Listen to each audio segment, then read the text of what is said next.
Donc bonsoir à tous et à toutes et puis bienvenue du coup pour cette, 3e session successive sur la revue systématique, sur la recherche bibliographique dans le cadre de la revue systématique de la littérature.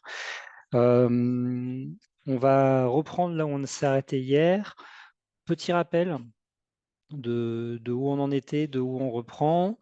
Mercredi ensemble, on est revenu sur la méthodologie globale de la recherche bibliographique dans le cadre de la revue systématique, ses enjeux et comment est-ce qu'on construit une stratégie de recherche pour une revue systématique. Hier, on est revenu de manière très détaillée sur PubMed. Si on a le temps, aujourd'hui, en fin de séance, on reviendra aussi sur d'autres bases de données dans le domaine de la santé. Mais ce que vous avez vu hier sur PubMed, c'est un peu la matrice de base de comment est-ce qu'on fait des formations, comment est-ce qu'on utilise les bases de données en santé. Donc, c'est des choses qui peuvent après être appliquées, reprises sur d'autres bases, notamment concernant l'articulation entre le thésaurus et le langage libre, la manière dont fonctionne un thésaurus de santé avec l'explosion, avec le fonctionnement en arborescence. Toutes ces choses-là, vous allez les retrouver sur les autres bases en santé. Je vais tout de suite commencer par repartager mon diaporama. Avant d'en venir à la recherche manuelle, alors comme je disais, si on a le temps, on fera un petit détour par les autres bases de données en santé, mais avant, je veux juste repointer quelques spécificités qu'il ne faut pas oublier quand on utilise des bases de données en santé et qu'on fait de la recherche documentaire. Quelques points importants à avoir en tête. Tout d'abord, donc c'est juste un récap, ça, et on reviendra si besoin sur certains de ces éléments. Quand on fait de la recherche sur des bases de données, il y a tout d'abord une dimension itérative. On fait souvent, ça on n'a pas pu le voir, mais c'est quelque chose que vous constaterez en le pratiquant, des allers-retours entre différentes bases de données en santé parce qu'on identifie un mot-clé dans telle base, un synonyme dans telle autre base, un autre mot-clé dans telle autre base, et ainsi de suite. Et on va comme ça se retrouver à faire des allers-retours dans un processus assez itératif.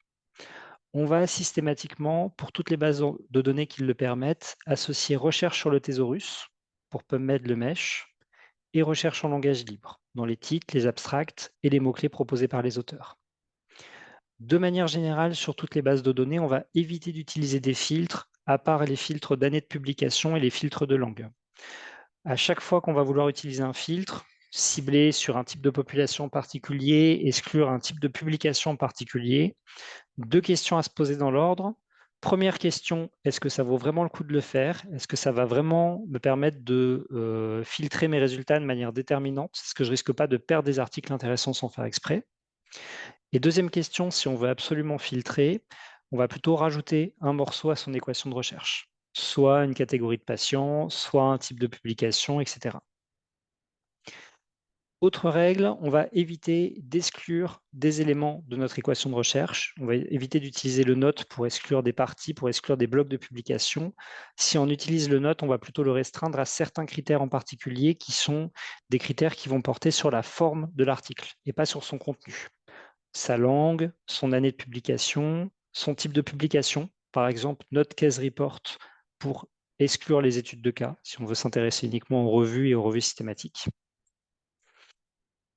On va très régulièrement sauvegarder ces différentes équations de recherche, les différentes versions, et également sauvegarder les essais qu'on a faits qui sont infructueux pour ne pas avoir à recommencer des recherches ou à refaire des recherches à partir de zéro parce qu'on a oublié qu'on a tenté tel mot-clé qui ne fonctionnait pas, qu'on l'a remis de nouveau et ainsi de suite. Donc prenez des notes, gardez différentes versions de vos équations de recherche et sauvegardez ces équations en différents endroits et sauvegardez bien les versions définitives des équations. Faites très attention aux parenthèses et du coup, mon conseil, c'est vraiment supprimer les parenthèses inutiles de votre équation au fur et à mesure que vous en rajoutez et gardez sous la main, sous forme de brouillon, de notes papier, etc., la structure de votre équation de recherche pour toujours savoir où vous en êtes dedans. Et enfin, quand vous avez fini les premières versions de vos équations de recherche, sollicitez des bibliothécaires pour les relire ces équations, pour vous donner un avis, vous aider à les corriger, les perfectionner, etc. Donc bibliothécaires ou documentalistes, bien sûr, selon vos établissements. Alors, je vous ai aussi indiqué dans le diaporama quelques ressources que j'ai eu l'occasion d'évoquer hier dans la formation, donc sur lesquelles je ne vais pas revenir, pour traduire le MESH, pour accéder à des bibliothèques de blocs de recherche, les tutoriels sur les bases de données en santé des bibliothèques d'université Paris-Cité. Donc sur les bases de données en santé, on propose pour l'instant des tutoriels à PubMed et Embase. On a un tutoriel Sinal qui est en cours de refonte un tutoriel Cochrane qui connaîtra lui sa refonte un peu plus tard, cet été, l'été prochain. Et on va bientôt avoir un tutoriel sur l'ISA, une base de données d'articles francophones qui devrait sortir dans les mois qui viennent. Donc ça, je ne détaille pas plus, c'est des ressources que vous aurez dans le diaporama. Quand on a fait la recherche sur les bases de données en santé, généralement, on va identifier à peu près 80-90% des références bibliographiques sur lesquelles on va travailler dans le cadre du screening. Mais tout ne se trouve pas sur les bases de données bibliographiques en santé.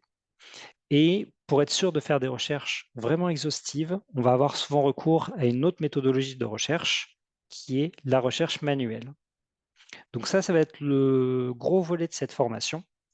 Et c'est ce sur quoi je vais revenir essentiellement pendant au moins la première partie de cette session.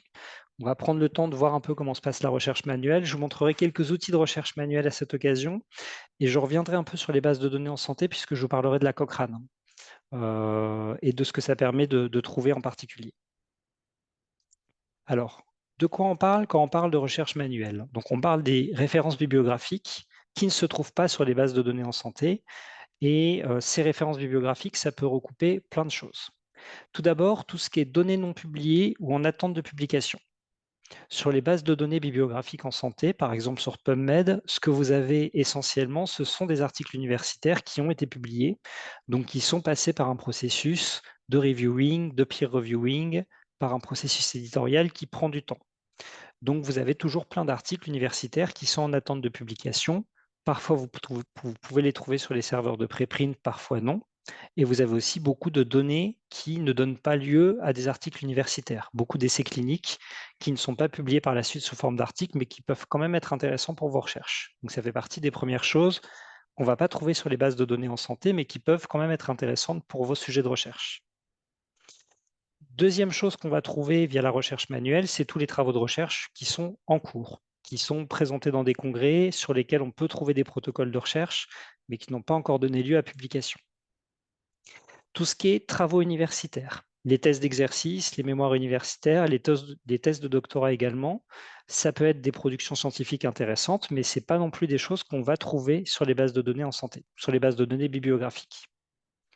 Et enfin, tout ce qui est littérature grise de manière générale, il me semble que quelqu'un m'avait posé la question le premier jour de comment est-ce qu'on faisait pour trouver de la littérature grise en santé. Donc les recommandations, les statistiques, les rapports, les études, les enquêtes, les données, toute cette littérature grise, on va la trouver via la recherche manuelle et je vais vous indiquer plusieurs sites internet en particulier qui peuvent être utiles pour chercher cette littérature. Alors pourquoi est-ce qu'on a besoin d'aller chercher de la littérature grise ou des données non publiées? Pourquoi est-ce qu'on a besoin de faire cette recherche manuelle alors que presque tout est sur les bases de données en santé? À cause essentiellement d'un biais, qui est ce qu'on appelle le biais de publication, qui s'exprime de deux manières. Tout d'abord, on a le problème de la lenteur du processus de publication. Un article scientifique qui doit passer par un processus de peer reviewing, être lu par des reviewers, éventuellement corrigé, annoté, relu de nouveau avant d'être publié, il va passer un certain temps entre le moment où il sera rédigé par l'auteur et le moment où il sera édité et librement consultable. Et du coup, tout simplement, si vous voulez trouver les données de la recherche les plus récentes sur votre sujet, ces données de la recherche, elles sont en attente d'édition à l'heure actuelle. C'est celles que les chercheurs viennent de finir de produire, qui sont envoyées à l'éditeur, mais qui ne sont pas encore publiées. Donc déjà, il va vous manquer les données les plus récentes. Deuxième biais important, c'est ce qu'on appelle le biais de publication. Ça, c'est un biais réel qui existe dans la production de littérature scientifique. C'est une tendance qui a été constatée et mesurée au sein de la recherche. On a tendance, et par on, j'entends tant les auteurs eux-mêmes qui parfois s'autocensurent que les éditeurs, on a tendance à davantage publier des articles quand les essais cliniques ont un résultat positif. Et quand les essais cliniques qu'on produit ont des résultats négatifs ou des résultats mitigés, on a tendance à ne pas faire d'articles universitaires sur le sujet pour les présenter. On a un manque de publications scientifiques sur les résultats négatifs. Ce qui fait que si on se contente d'étudier les essais cliniques qui ont donné lieu à publication dans la presse scientifique, on va trouver surtout des essais cliniques qui vont avoir des résultats positifs. Alors que si on prend l'ensemble des données de la recherche, on va être sur des choses plus nuancées, plus mesurées. Si vous faites une revue systématique sur l'impact de tel médicament sur telle maladie et que vous regardez que les publications dans la presse scientifique, vous allez surtout trouver des résultats qui vont dire ce médicament est efficace. Alors que si vous regardez aussi ce qui n'a pas été publié, vous allez vous rendre compte qu'en fait, il y a aussi plein d'essais qui disent en fait, on n'a pas pu reproduire cette expérience, on a refait les mêmes conditions, mais il y a des erreurs, il y a des difficultés, tel médicament n'est pas si efficace que ça. Généralement, et là je vous renvoie vers les 2 articles que j'ai cités en source en bas de la page, donc je vous ai mis les références pour les consulter à côté. On sait par des études que les revues systématiques de la littérature et les méta-analyses qui s'appuient sur de la littérature grise ont tendance à davantage nuancer leurs résultats que les revues systématiques de la littérature qui s'appuient uniquement sur la littérature publiée. Du coup, si vous voulez faire une étude scrupuleuse, précise, complète, vous allez avoir besoin d'aller chercher de la littérature grise. Alors souvent, on va ici faire une différence entre, et c'est une différence que j'ai déjà fait hier quand on a abordé la question des bases de données en santé et avant-hier quand on a parlé du choix des bases. Les attentes ne seront pas les mêmes si vous êtes un groupe de chercheurs qui faites une vraie revue systématique de la littérature à proprement parler, ou si vous êtes un étudiant en thèse d'exercice, ou si vous faites un mémoire et que vous n'avez pas des années justement pour composer votre corpus, chercher toutes les références, chercher tous les sites, sur tous les sites les uns après les autres, etc. La recherche manuelle, elle va prendre moins de place si vous êtes doctorant en thèse d'exercice parce que vous n'aurez pas la moyen de la mener jusqu'au bout. Mais après votre thèse d'exercice, vous aurez peut-être la possibilité de poursuivre ces recherches et de les prolonger dans un article universitaire, par exemple. Ce qui fait que quand on fait une thèse d'exercice, souvent, on va limiter la recherche manuelle à la recherche d'essais cliniques qui n'ont pas été publiés.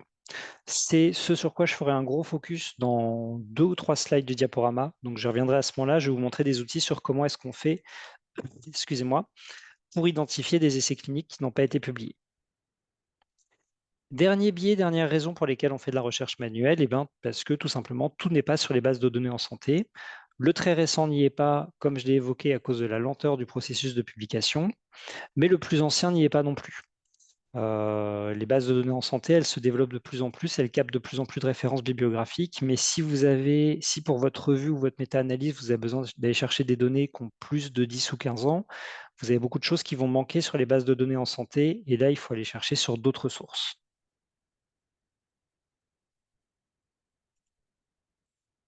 Alors, la question qui est complexe, c'est comment est-ce qu'on fait de la recherche manuelle?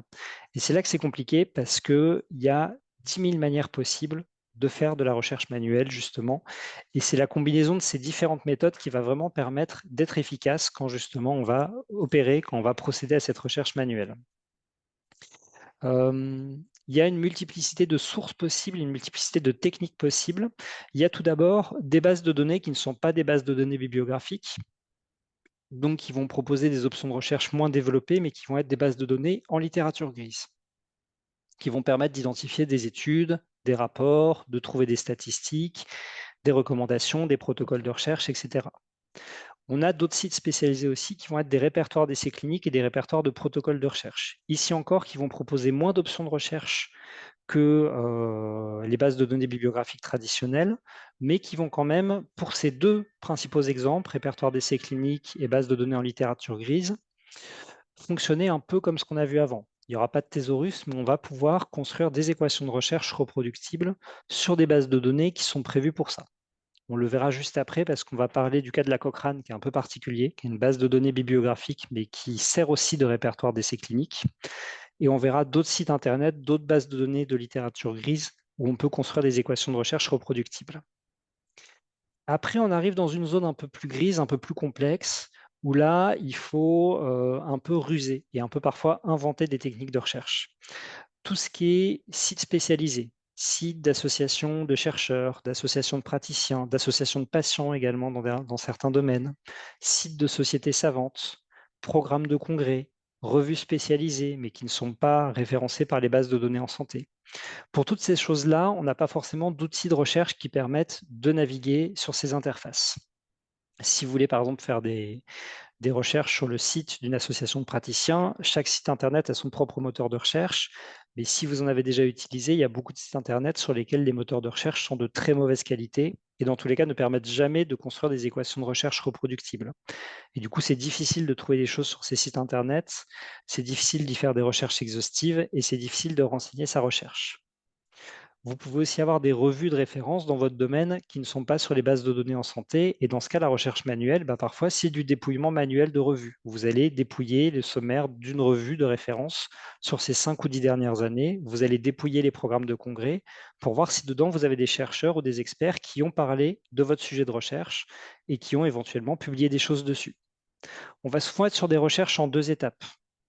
Dans le cadre du dépouillement de programmes de congrès, par exemple, vous allez feuilleter un programme de congrès dans son entier, repérer des posters intéressants, repérer des essais cliniques qui sont mentionnés. Et après, il y a souvent une deuxième étape où, maintenant que vous avez repéré un essai clinique qui est évoqué, il faut le trouver. Donc, il faut regarder si un protocole a été publié dessus. Il faut parfois trouver la trace des chercheurs, trouver leur adresse mail et prendre contact directement avec eux pour savoir est-ce que oui ou non vous avez fait un essai clinique sur le sujet, est-ce que oui ou non les résultats sont accessibles, est-ce que l'essai clinique est allé jusqu'au bout, est-ce que ça peut être cité, est-ce que vous pouvez me fournir ces références, etc. Donc c'est quelque chose qui prend du temps et c'est quelque chose qui relève beaucoup de l'affinage. J'ai mentionné tout à l'heure que les bases de données en santé, c'est 90% des références que vous trouverez, la recherche manuelle 10%. Bon, c'est plus ou moins, bien sûr, c'est estimatif, mais la recherche manuelle prend beaucoup plus de temps.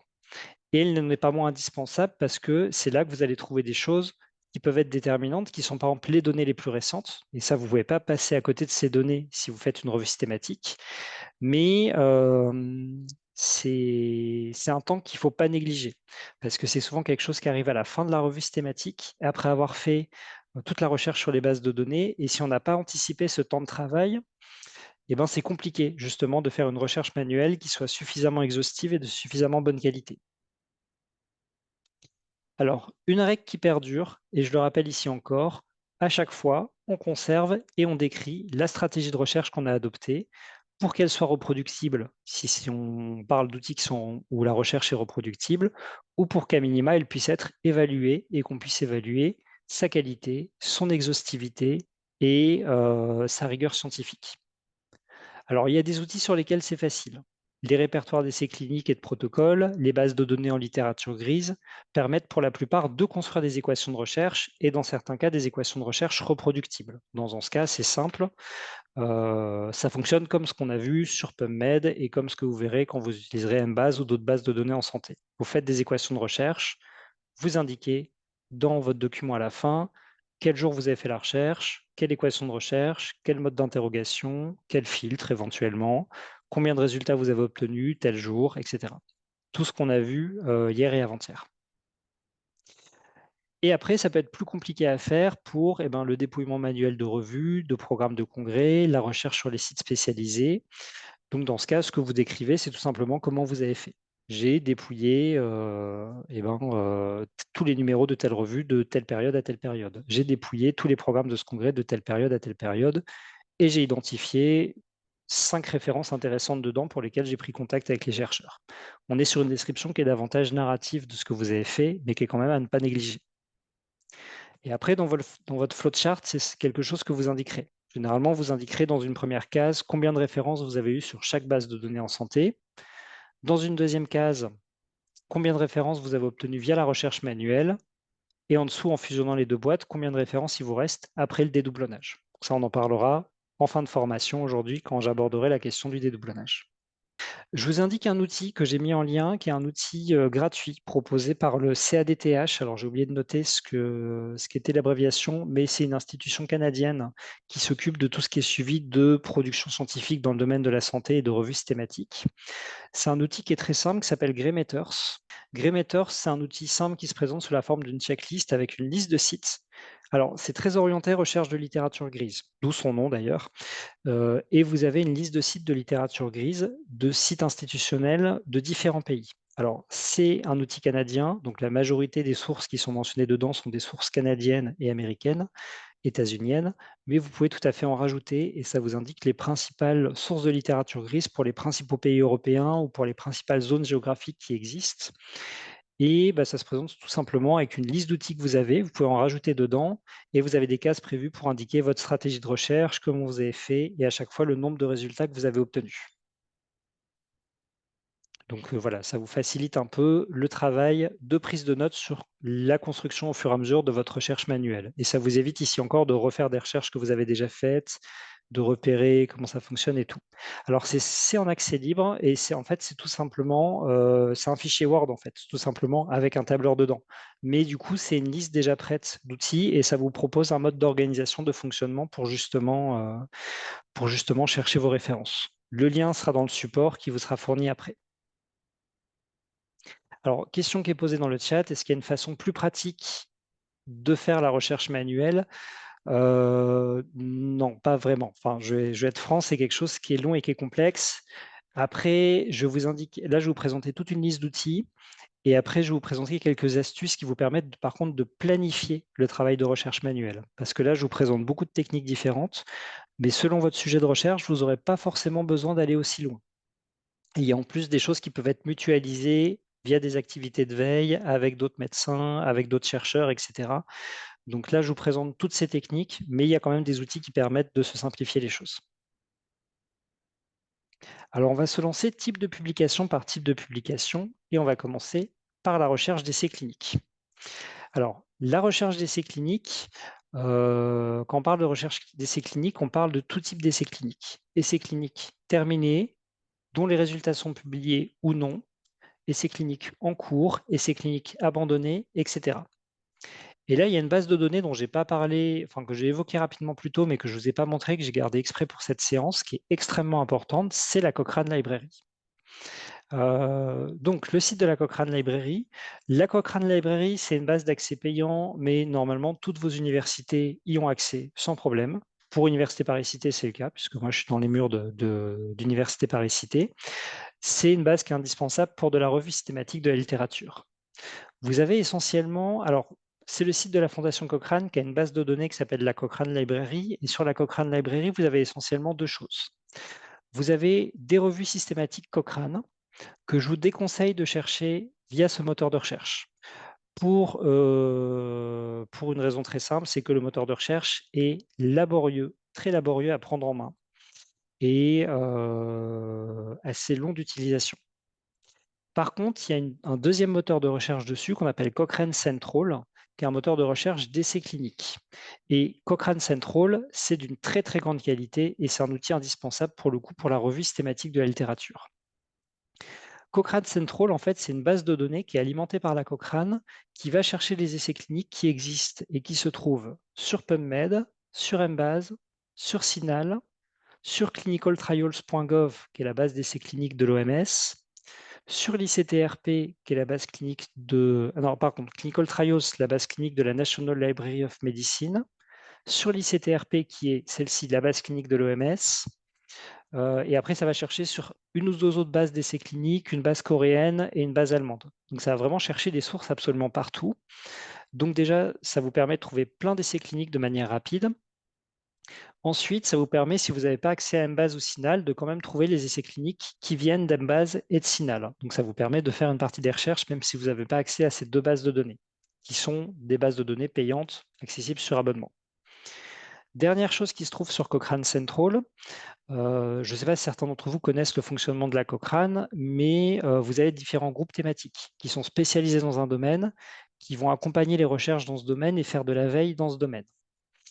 Un exemple, en France, on a un groupe thématique Cochrane qui est dédié au cancer du poumon, qui est basé à Besançon, qui est rattaché, dont les chercheurs sont en partie rattachés à l'université de Besançon, et qui travaille directement là-bas à l'élaboration de recherche, d'équations de recherche, etc. Et en même temps, ces chercheurs font de la veille, et tous les essais cliniques qu'ils identifient et qui ne sont pas sur toutes les bases de données que j'ai évoquées avant, ils vont les verser eux-mêmes dans Cochrane Central, dans la base de données dédiée aux essais cliniques de la Cochrane Library.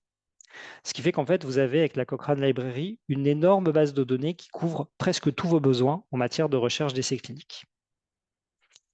Donc, c'est une base qu'il faut apprendre à utiliser. Si vous faites une thèse d'exercice ou un mémoire, ça ne vaut pas forcément le coup d'aller plus loin pour la recherche manuelle. C'est là que vous allez trouver l'essentiel de ce qu'il vous faut. Si par contre, vous êtes une équipe de recherche, là, on vous demandera d'aller plus loin pour la revue systématique de la littérature pour la recherche manuelle. Alors, la Cochrane Library, son fonctionnement. Vous avez ici un moteur de recherche d'accès rapide, mais pour faire une vraie recherche exhaustive et reproductible, on va passer par le moteur de recherche avancé, Advanced Search. C'est une base qui est à la fois, alors ça je vais l'enlever, c'est une autre recherche, c'est une base qui est à la fois facile et difficile à utiliser. Facile à utiliser parce qu'elle fonctionne en mèche. Donc, vous pouvez reprendre quasiment textuellement, avec quelques petites différences ça et là, l'équation de recherche que vous avez utilisée sur PubMed. Ce qui fait que si vous avez déjà une équation de recherche rédigée sur PubMed, ce qui est le cas pour nous, donc je reprends l'équation de recherche qu'on a rédigée hier sur la myotrophique latérale sclérosis avec tous les synonymes qu'on a saisis. Si vous avez déjà une équation de recherche rédigée sur PubMed, vous pouvez la reprendre quasiment telle quelle et ça vous fait gagner beaucoup de temps. Alors là, je ne suis pas sur Cochrane Central, c'est une question qui est dans le chat. Je suis sur l'interface de la Cochrane Library en général. Et après, quand on va lancer la recherche, on va voir que ça va se diviser en plusieurs volets. Un volet Cochrane Central, un volet recherche de revues systématiques. Mais c'est le même moteur de recherche. Donc c'est pour ça que ce n'est pas écrit Cochrane Central, mais juste Cochrane Library en haut. C'est après justement qui va me donner l'accès à Central quand j'aurai construit ma recherche. Donc c'est facile d'un côté parce que votre équation de recherche, vous l'avez déjà. C'est difficile de l'autre parce que c'est une base qui est très peu ergonomique et où les options de recherche sont pas... les tutos sont bien faits, l'accompagnement est bien fait et nous, à la Biosanté Médecine, on va refondre notre tuto. Donc, on va pouvoir vous proposer un tuto clair, précis que vous pourrez utiliser et tout.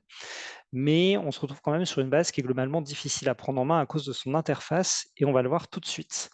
Puisque pour construire une recherche précise et complète et reproductible, vous allez devoir aller dans le Search Manager, qui est le deuxième onglet proposé. Alors, il va m'afficher une équation de recherche que je vais effacer. Je crois que j'ai un bouton, voilà, Clear All. Il mémorise forcément la dernière équation de recherche que vous avez saisie sur Cochrane Central, sur le Search Manager, pardon. On va vouloir créer son équation de recherche. Donc, je réaffiche ici mon équation de recherche en entier dans PubMed. Comme ça, je l'ai sous la main. Et je vais faire la transcription complète de cette équation de recherche sur la Cochrane. Pour rappel, j'ai deux parties, amyotrophique lateral sclerosis et exercise. Première difficulté sur la Cochrane, c'est que vous devez chercher vos termes mèches les uns après les autres. Si vous avez 10 termes mèches différents dans votre équation PubMed, eh ben, vous allez faire 10 recherches successives sur la Cochrane. Là, moi, j'en ai 3. Amyotrophique lateral sclerosis, et dans ma deuxième partie, j'ai exercise et exercise therapy. Donc, je vais reprendre uniquement amyotrophique lateral sclerosis, je le copie. Je retourne dans mon Search Manager, et là, tout à droite de ma première ligne, je clique sur Mesh. Il me propose de saisir mon terme Mesh, je le colle, je clique sur Lookup, il m'affiche la définition du terme Mesh qui me permet de vérifier que je suis sur le bon terme. Il me propose des options de recherche avancées où il me montre l'explosion de mon terme Mesh, je ne vais pas y toucher. Si je suis satisfait, j'ai cliqué sur Add Edit Searchline. Donc là, vous voyez, j'ai rajouté un terme Mesh, il me faut quand même 4 ou 5 clics. Ça prend du temps, c'est assez long, c'est assez laborieux, c'est pas très rigolo à faire. Et malheureusement, ça c'est le souci de la Cochrane, c'est un moteur de recherche très puissant, mais il faut mettre les mains dans le cambouis et ça prend un peu de temps. J'ai cherché la maladie de Charcot en mèche, je vais la chercher en langage libre. Là, on a déjà, pareil, une liste de mots-clés en langage libre qu'on va pouvoir reprendre telle quelle. Je vais la copier. Donc, ça mâche une partie du travail, mais pas complètement. Parce que si je colle cette liste de mots-clés ici, il ne sait pas comment interpréter les TIAB entre crochets, il va avoir des soucis avec les astérisques qu'il ne sait pas comment gérer non plus, donc je ne vais pas pouvoir le saisir comme ça. Je vais devoir transformer un peu cette équation de recherche en enlevant tous les TIAB à la main et en reformulant là où il y a des astérisques qui sont utilisés. Donc pour ce faire, moi ce que je vous conseille, c'est d'utiliser un autre outil de recherche. Je vais partager tout mon écran, ce sera plus facile. Je vais utiliser un autre outil qui peut vraiment vous faire gagner du temps si vous travaillez sur plusieurs bases de données à la fois, c'est Word, tout simplement. Vous ouvrez Word, donc je vais zoomer un peu pour que ça se voit mieux, là ça devrait être pas mal. C'est bon. Je copie-colle ma liste de mots-clés en langage libre en même temps et je vais appliquer les transformations pour que cette liste de mots-clés soit utilisable par Cochrane. Et donc les transformations, elles sont simples. Cochrane, il ne comprend pas les TIAB entre crochets. Donc je vais faire rechercher, remplacer. Donc c'est une fonctionnalité que vous avez sur Word, sur OpenOffice, etc., que vous avez sur tous les logiciels de traitement de texte. Et je vais remplacer tous mes TIAB entre crochets par rien du tout. Comme ça, je les ai tous effacés d'un coup. Alors là, j'en ai 7. Ça ne fait pas gagner beaucoup de temps. Si vous avez des équations de recherche énormes avec quelque chose comme 40, 50, 60 synonymes, ça peut arriver sur certains sujets. Là, je peux vous assurer que ça fait gagner énormément de temps. Et du coup, n'hésitez pas à automatiser en partie votre travail avec des outils comme Word. Ça vous fait gagner beaucoup de temps.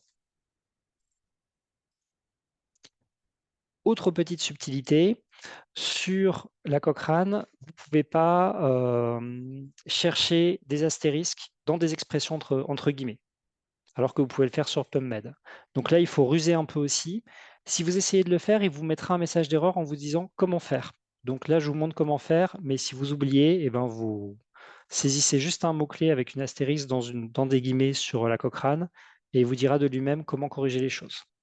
Quand c'est un mot-clé unique, vous enlevez les astérisques. Mais là, c'est un mot-clé en deux parties. Gehrig disease. Donc, au sein d'une parenthèse, on va formuler ça sous la forme Gehrig next disease. D'ailleurs, je vais laisser mes guillemets autour de Gehrig. C'est la transformation que vous allez faire pour chaque fois que vous avez un guillemet dans une parenthèse.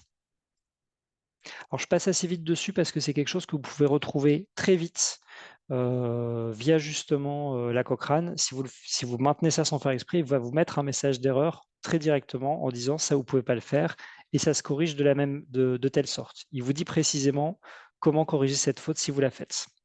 Ici, j'ai oublié d'ouvrir une parenthèse. Donc, je fais rapidement pour pouvoir après copier-coller ce bloc de texte. Et les deux autres, je n'ai pas de problème d'astérisque. Et donc là, j'ai un morceau d'équation de recherche que je peux réimporter sur la Cochrane. Donc la principale difficulté, c'est cette histoire de guillemets et d'astérisques. Après, pour le reste, les codes de champ, TIAB, TW, etc. enlevés, vous pouvez largement l'automatiser avec un rechercher remplacé. Et c'est ce que je vous conseille de faire. Ça vous permet après d'importer des équations de recherche très longues et très complexes directement dans la Cochrane. Alors, je vais revenir sur la Cochrane. Pour faire une recherche en langage libre, cette fois-ci, vous cliquez sur le petit S qui se trouve ici. Par défaut, il vous propose de chercher dans le champ qui nous intéresse, titre abstract, mot-clé auteur. Donc, je vais coller mon bloc de texte, ajouter cette ligne. Ah, et j'ai quand même fait une erreur quelque part, parce que je pense que j'ai quelque part un guillemet qui est resté ouvert et qui n'est pas fermé. Parce qu'il y a certains guillemets qui ne sont pas interprétés comme les mêmes guillemets, et je pense que c'est ça qui le bloque.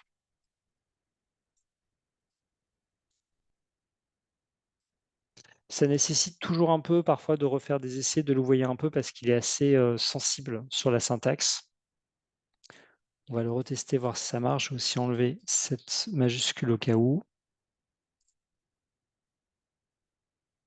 Alors, quand vous avez une ligne erronée, il vaut mieux la supprimer, la refaire. Sinon, parfois, il plante.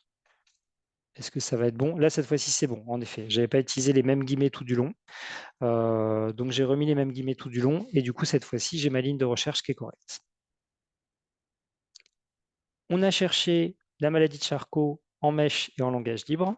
On a deux lignes différentes. Et maintenant, on va les assembler. On ne peut pas faire une ligne unique comme on le fait sur PubMed avec l'intégralité de ces concepts à la fois. Il faut les assembler a posteriori. Et pour ça, on va faire ligne numéro 1 ou ligne numéro 2. Donc, on va trouver tous les résultats de la ligne numéro 1 et tous les résultats de la ligne numéro 2 en mèche et en langage libre. Ce qui nous donne 2673 références.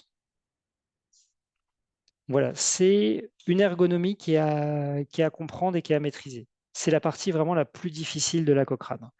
Ça prend du temps, on bidouille un peu, on ne trouve pas forcément tout de suite. Par contre, quand on y arrive, comme on peut partir d'une équation de recherche déjà faite, c'est vraiment juste une interface spécifique à prendre en main et à apprendre à maîtriser. Donc, je vais faire très rapidement la deuxième partie. On cherchait deux mots-clés mesh, exercise que je vais chercher d'un côté, lookup, il me sélectionne le bon mot-clé add edit search line. Ligne suivante, autre terme mesh. Donc, vous voyez, je suis obligé de chercher mes termes mesh. Pardon, j'ai appuyé trop tôt. Je suis obligé de chercher mes termes mesh les uns après les autres. Exercise therapy. Je le rajoute également. Et ensuite, en langage libre, j'étais allé chercher exercise ou endurance. Donc, je clique sur le S pour aller en titre abstract mot-clé auteur. Je vais me contenter d'enlever mes guillemets et mes codes de champ, puisque je cherche à chaque fois des mots qui sont uniques. Add edit search line. Et ensuite, j'assemble mes lignes 4, 5, 6 pour trouver tout ce qui se rapporte aux notions d'exercice.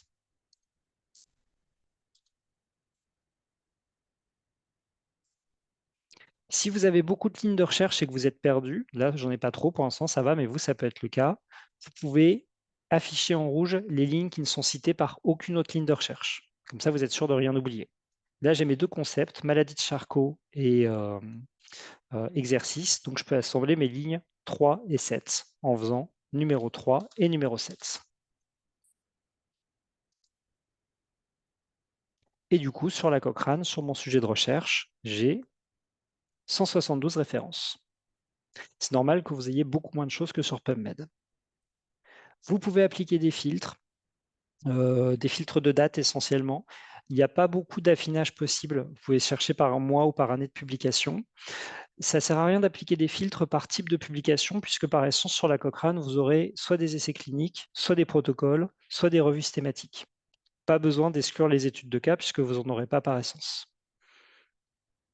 Alors, mon conseil à ce stade, quand vous avez fini de reproduire une équation de recherche sur la Cochrane, créez un compte sur la Cochrane en haut, c'est gratuit, et sauvegardez vos équations de recherche. Parce que là, vous voyez, moi, je connais la Cochrane par cœur, je l'utilise souvent, j'ai quand même dû m'y prendre à 2 fois pour la rédaction des parties sur les guillemets, il a fallu assembler 6 ou 7 lignes de recherche, et c'est une équation qui est très courte. Ça prend du temps à faire et vous n'aurez aucune envie de reproduire de nouveau ce travail par la suite.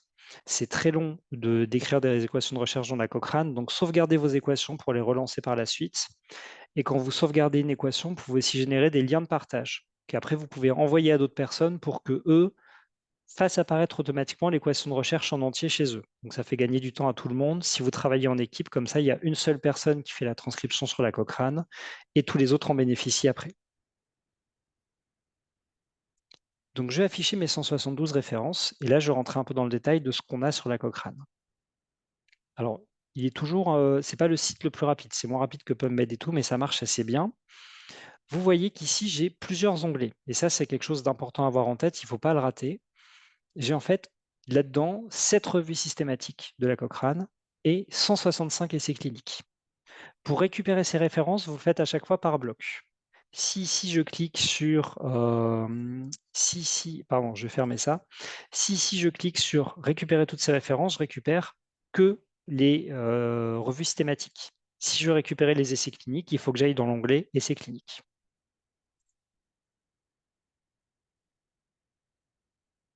Et c'est ça qui va m'intéresser. Donc là, je suis dans Central. C'était la question de tout à l'heure. Est-ce que là, on arrive dans Cochrane Central, quand on clique sur Trials, vous voyez, c'est Cochrane Central Register of Control Trials. Central, c'est ça, c'est cet onglet-là avec justement les essais cliniques. Vous avez des options de filtre classiques qui sont proposées par année de publication, par date d'entrée dans la base. On revient sur la distinction qu'on faisait hier. Une date d'entrée dans la base, c'est précis au jour près. Une date de publication, ça peut pas être plus précis qu'une année. Et par source. Sur ces 172 références, j'en ai 67 qui viennent d'Embase. Vous voyez, si vous n'avez pas accès à Embase, c'est une énorme source pour récupérer des références dessus. 46 de PubMed, 35 de la base de données de l'OMS, 26 de clinicaltrials.gov, 5 de CINAHL. Donc les 46 qui viennent de PubMed, je les ai sûrement déjà trouvés sur PubMed. Par contre, c'est possible que toutes les autres, je ne les ai jamais vues pour l'instant. Donc ça fait quand même beaucoup de temps pour la recherche. Et au total, il y a toutes les références sans exception.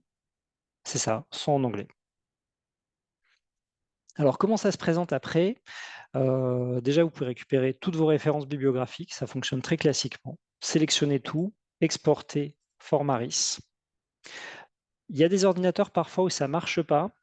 Dans ce cas, double conseil, basculez sur Chrome, ouvrez une session en navigation privée et acceptez les cookies. Et parfois, ça débloque les choses. C'est une procédure que j'ai indiquée dans le support de formation, donc je ne reviens pas plus dessus. Si vous ne pouvez pas exporter, vous regardez dans le support de formation comment on procède, et là, ça fonctionnera. Et l'export se fait au format RIS, compatible avec Zotero, Mendeley, EndNote, etc. Alors, comment se présentent les références? Chaque référence, vous avez une indication de d'où elle vient. Med-Embase ici. Je vais en chercher une qui vient de clinicaltrials.gov. Donc, j'ouvre celle-ci, par exemple. Creatine for the treatment of amyotrophic lateral sclerosis. Ici, vous n'avez que l'abstract de la référence. Et pour consulter sa notice complète, vous avez le lien qui renvoie vers clinicaltrials.gov, que vous pouvez ouvrir et qui vous permet justement d'arriver sur Clinical Trials. J'en reviendrai un peu après sur Clinical Trials. C'est un site que je vais laisser de côté pour l'instant. Ça marche aussi pour les essais qui viennent de l'ICTRP. Donc là, ils ne m'en proposent pas dans les 10 premiers, donc je vais activer le filtre ICTRP pour en faire remonter. Hop, par exemple celui-là, le premier. C'est un essai clinique qui vient de l'ICTRP et vous voyez que les notices sont très dépouillées, ne sont pas très développées. Donc quand vous allez les récupérer sur Zotero, quand vous allez les analyser, si vous voyez que c'est des références intéressantes, il faut aller les rechercher via la Cochrane pour remonter à la notice complète de l'ICTRP.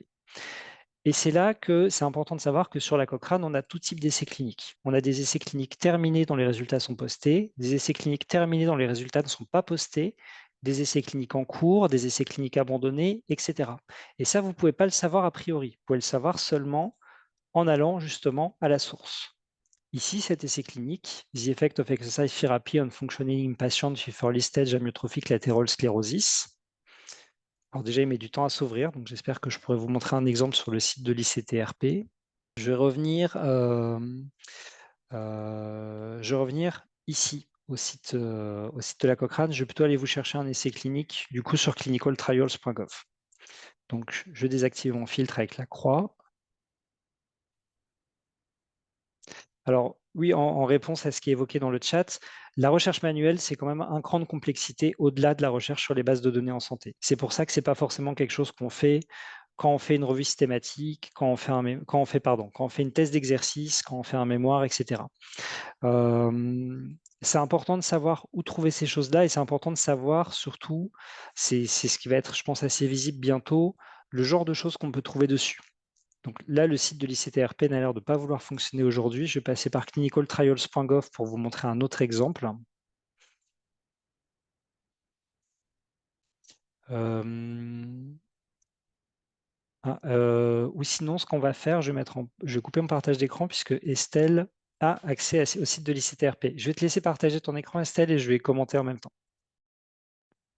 Bon, ce n'est pas le bon jour pour vous montrer le site de l'ICTRP, mais on vous laissera tenter de votre côté. Sur le site de la Cochrane, je raffiche le chat, etc. Alors, je vois les questions sur le chat, je vais y revenir après. Je vais d'abord vous montrer un peu ce qu'il en est justement pour... Alors, si je vais y répondre maintenant. Donc, question qui est posée sur le chat. Au début, vous avez conseillé de passer plutôt par le moteur de recherche Cochrane. En fait, c'est le même moteur de recherche. Cochrane Central et celui de la Cochrane Library. Et si on veut utiliser la Cochrane Library de manière efficace, on est obligé de passer par ce moteur de recherche qui est laborieux d'utilisation. Et après, quand vous avez lancé la recherche, c'est là que vous avez accès aux différentes bases de la Cochrane. La base de revue systématique de la Cochrane, l'onglet Cochrane Reviews, et la base d'essais cliniques de la Cochrane, qui est l'onglet Trials. Mais malheureusement, alors vous pouvez faire des recherches plus rapides, des recherches à la volée en passant juste par l'onglet Search et tout. Dans ce cas, vous n'avez pas besoin de compétences particulières et tout. Vous saisissez juste les mots-clés qui vous intéressent et vous lancez une recherche. Par contre, pour vraiment faire une recherche reproductible et suffisamment solide pour être sûr de ne rater aucune référence, pour une vraie revue systématique de chercheurs ici encore, c'est vraiment cet onglet Search Manager qu'il faut utiliser pour construire des équations de recherche complexes. C'est surtout, c'est peu ergonomique, ça prend du temps, mais c'est vraiment la garantie que vous raterez aucune référence à la fin. Et donc, j'en reviens à ma liste de 165 essais cliniques. Donc là, j'ai utilisé le filtre pour cibler sur ceux sur Clinical Trials, puisqu'on ne peut pas faire la démo sur l'ICTRP. Je vais prendre, je sais pas, le 5e au hasard. J'en ouvre un au hasard dedans. J'ai mon abstract et j'ai le lien vers Clinical Trials que j'ouvre. Et là, je suis allé sur la notice de l'essai clinique de Clinical Trials. Donc, j'ai explicité à partir de là. J'ai à chaque fois la présentation de mon essai clinique, son titre, son numéro d'identification, quelle université l'a produite, date de la dernière mise à jour, donc le 19 avril 2016, et en dessous les détails de l'étude. Et ça va me permettre de voir, première chose, est-ce que cette étude a été terminée ou pas. Donc là, il y a une date de l'étude, début de l'étude en janvier 2012, et on parle ici de primary completion et de study completion, qui me fait penser que l'étude justement était finie. Et en même temps, aucun résultat n'a été posté en ligne sur cette étude. On sait juste qu'elle a été finie, on a accès au protocole de recherche et aux détails sur l'étude, mais on ne sait pas forcément... Non, d'ailleurs, là, on n'a pas accès au protocole de recherche, on a juste accès aux détails sur l'étude. Le cas échéant, s'il y a des articles qui ont été publiés dessus, il y a des liens, mais il n'y en a pas ici. Et donc, tout ce qu'on sait, c'est qui a organisé l'étude, qui est son investigateur, etc.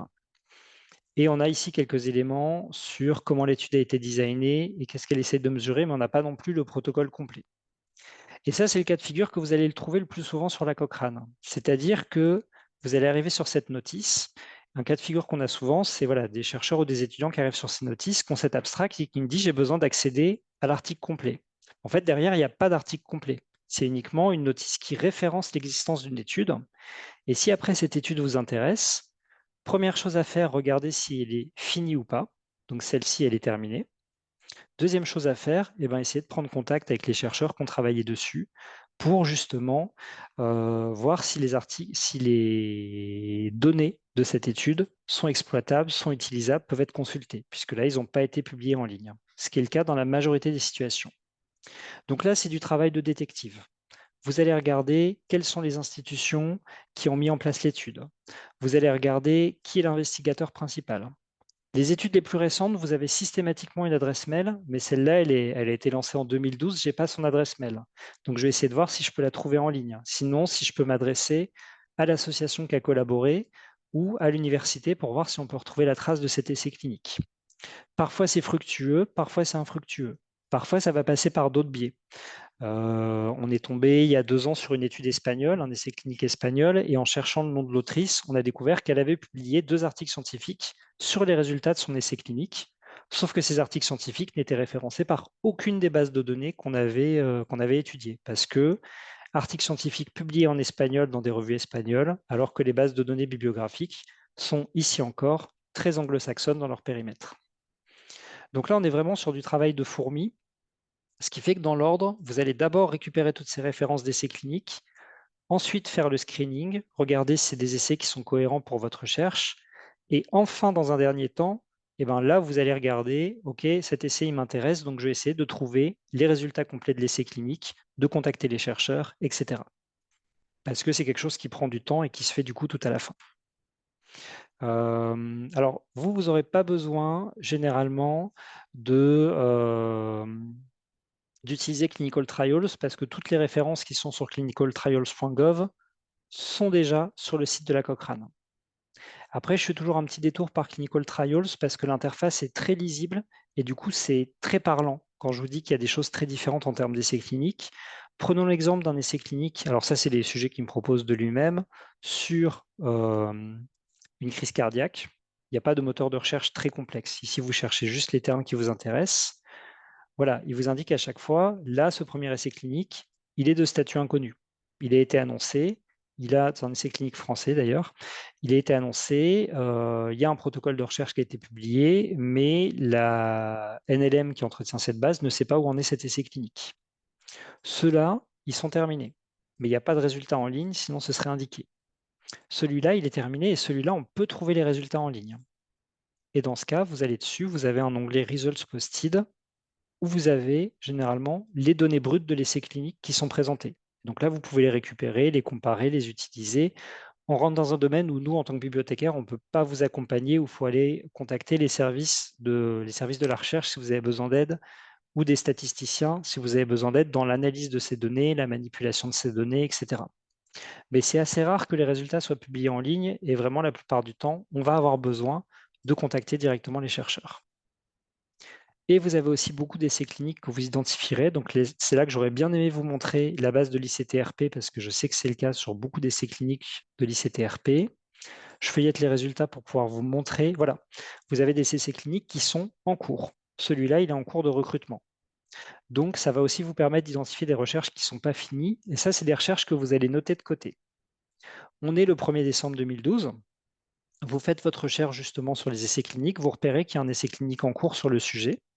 Et ben, dans 6 mois, quand vous aurez fini votre screening, que vous allez mettre à jour votre revue, vous allez regarder si entre-temps cet essai clinique s'est achevé ou pas. Et ça va vous permettre, le cas échéant, vraiment de bénéficier de références et de données extrêmement récentes que vous pourrez intégrer à votre revue si en effet l'essai s'est achevé et que les données sont accessibles. Donc ça vous permet aussi de repérer des travaux de recherche en cours, pas terminés, etc. Hop, je vais le repartager. Je vais rester sur un partage de tout mon écran parce que comme ça va me permettre de basculer entre mon diaporama et plusieurs sites internet que je vais vous montrer. Comme je le mentionnais tout à l'heure, alors il y a une autre slide dans le diaporama que vous aurez après qui redétaille comment est-ce qu'on utilise Cochrane au mieux.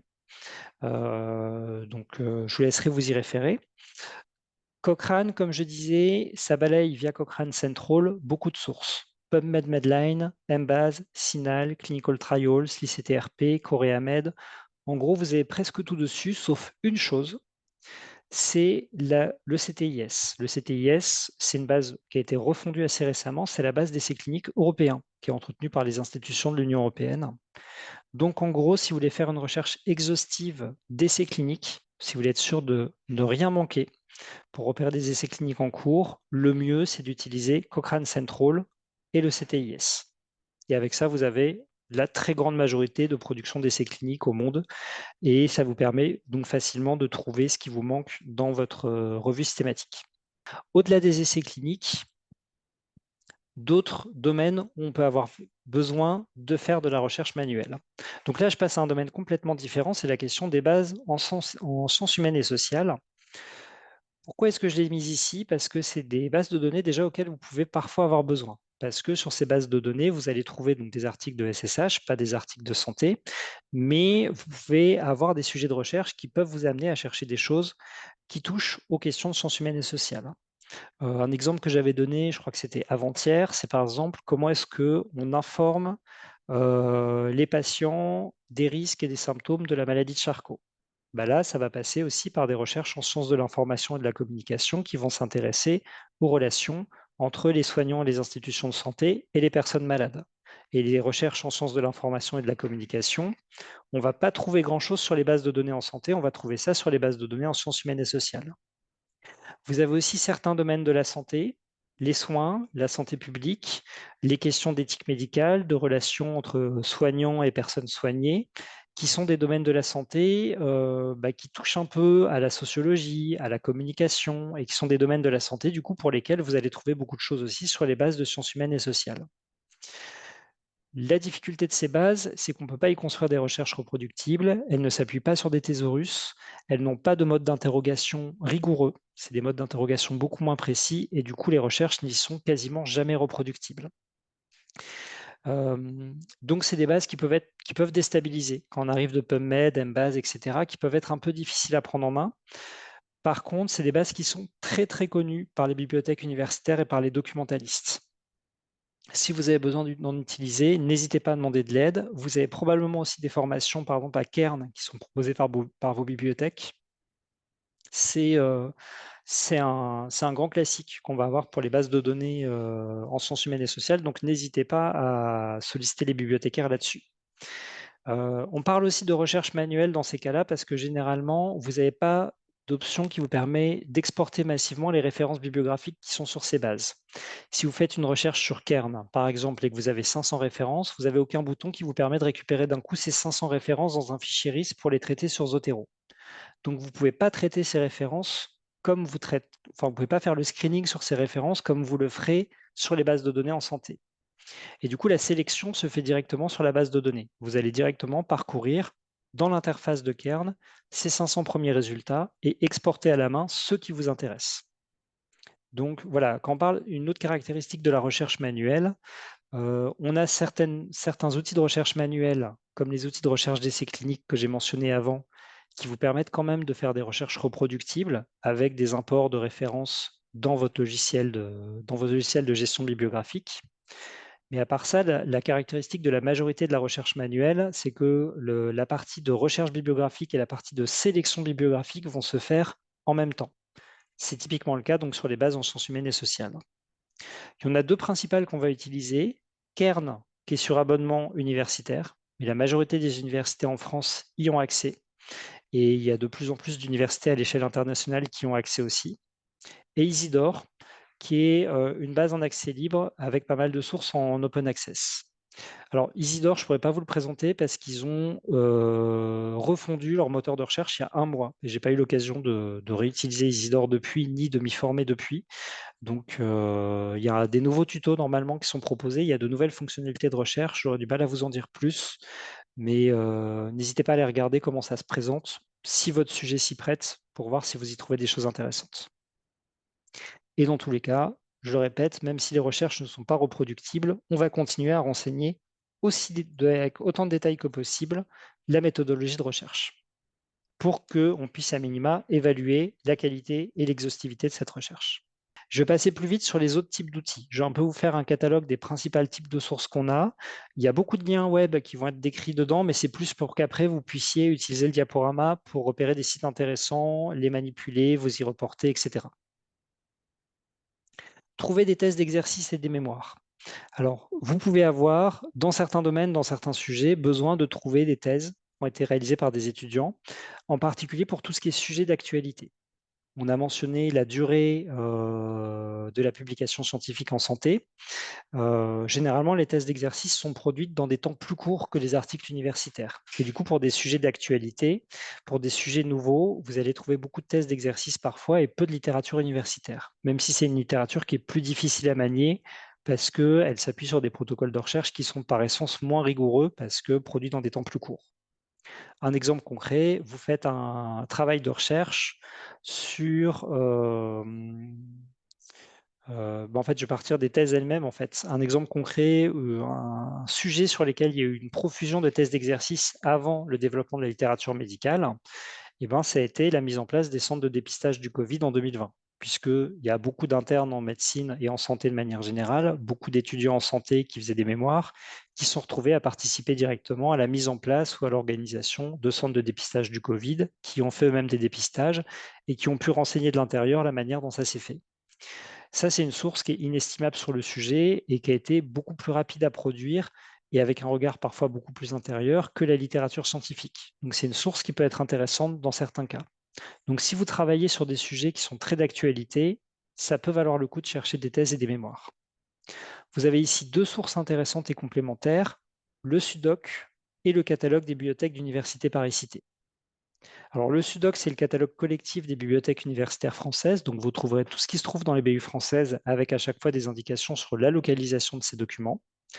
Et le cas échéant, s'il y a des versions en ligne, des liens vers les versions en ligne.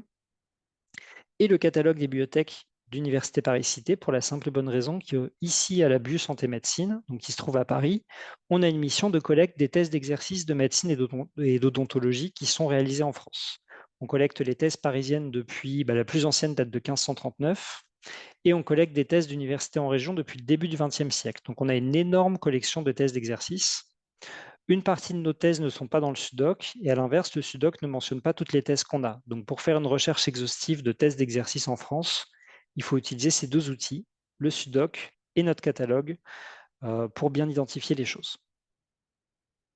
Alors, petit rappel tout de suite, et ça va anticiper sur la suite sur la question de l'accès aux documents. Si vous identifiez des thèses d'exercice qui vous intéressent et qui se trouvent chez nous, la BU Santé Médecine, c'est une bibliothèque qui est ouverte à l'intégralité des étudiants en santé à partir de la 4e année et à l'intégralité des professionnels de santé. Que vous soyez médecin, kiné, infirmier ou infirmière, dentiste, c'est une bibliothèque qui vous est ouverte gratuitement.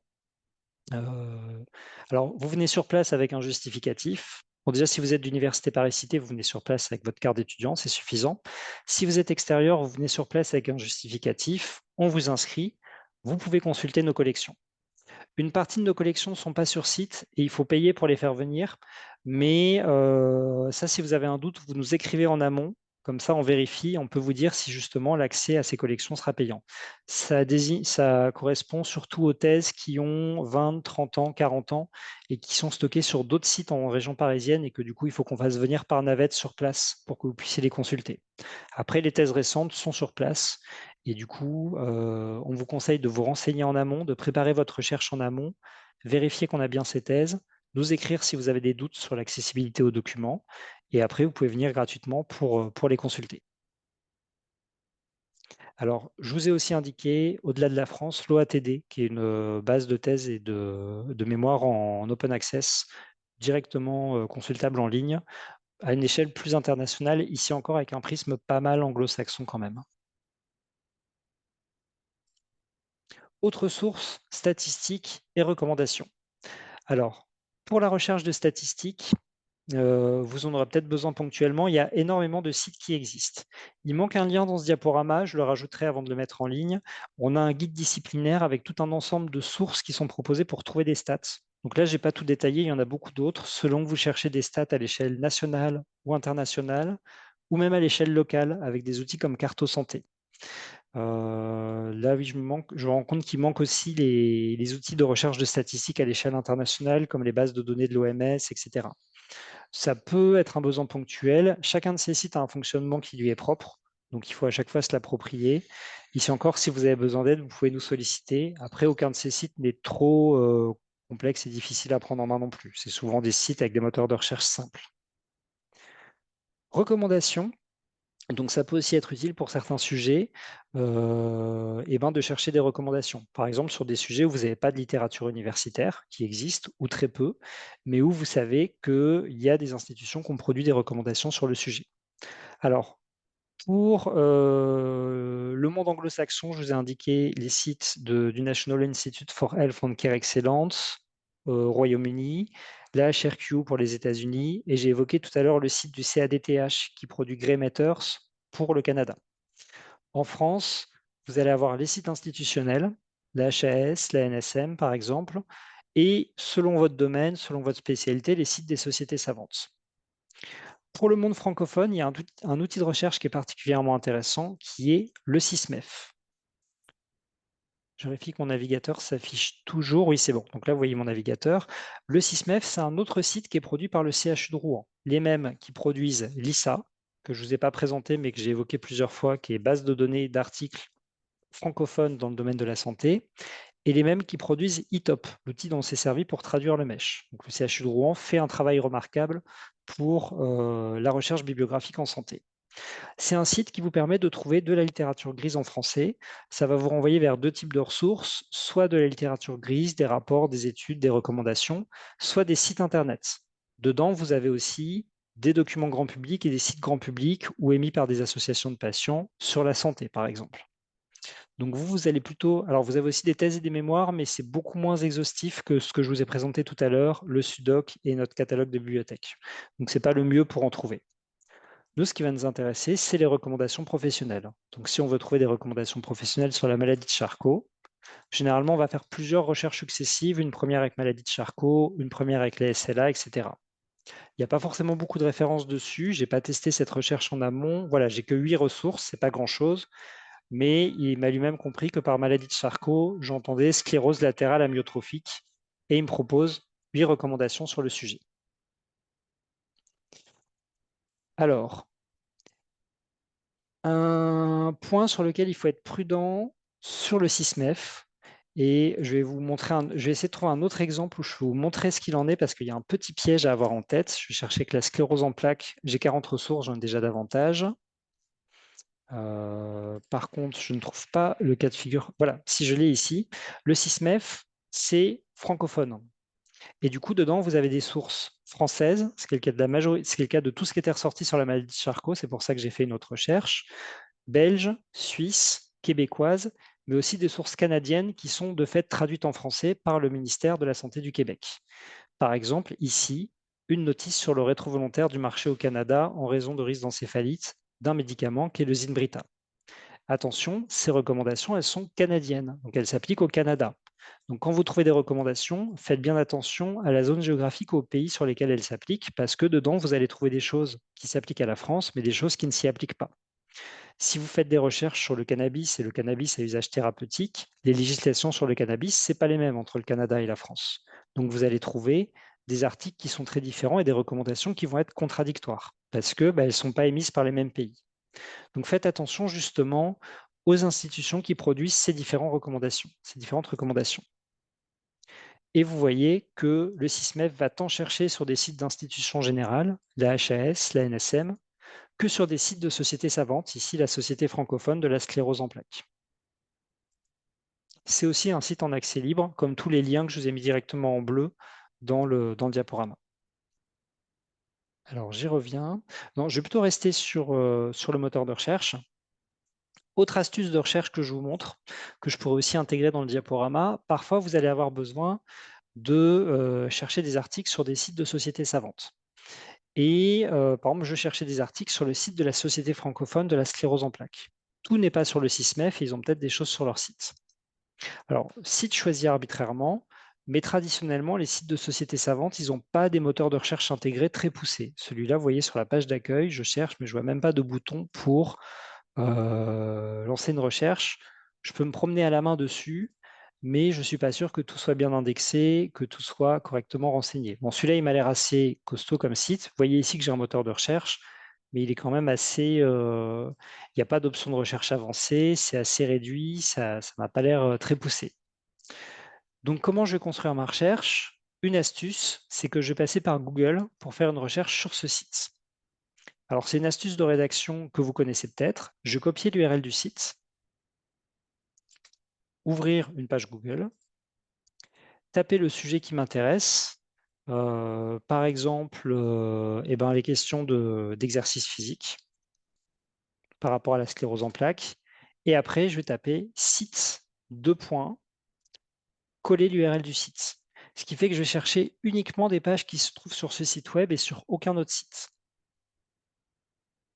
Et là, j'obtiens 7 résultats, des images, et après, dedans, il y a des choses qui sont pertinentes, des choses qui ne sont pas pertinentes, des échelles de fatigue, des recommandations, des pages génériques. Il y a un peu de tout, tout n'est pas pertinent dedans. Ça, c'est vous qui ferez le tri. Mais du coup, après, vous pouvez renseigner votre stratégie de recherche en disant, j'ai dépouillé le site de telle société savante, telle société savante, telle société savante, le 1er décembre 2012 en cherchant systématiquement exercice physique suivi de site de points, l'URL des sites des sociétés savantes en question. Donc ça vous permet pas de construire des équations de recherche reproductibles ici encore, parce que Google ne permet pas de construire des équations de recherche reproductibles, mais ici encore, de montrer le sérieux, la qualité scientifique et la rigueur de votre travail de recherche universitaire. Ça, on va le faire typiquement pour des sites Internet sur lesquels les moteurs de recherche ne sont pas assez développés. Typiquement, les sites de sociétés savantes, les sites d'associations de praticiens, d'associations de patients, etc. Par contre, le site de la HAS, la Haute Autorité de Santé, ils ont...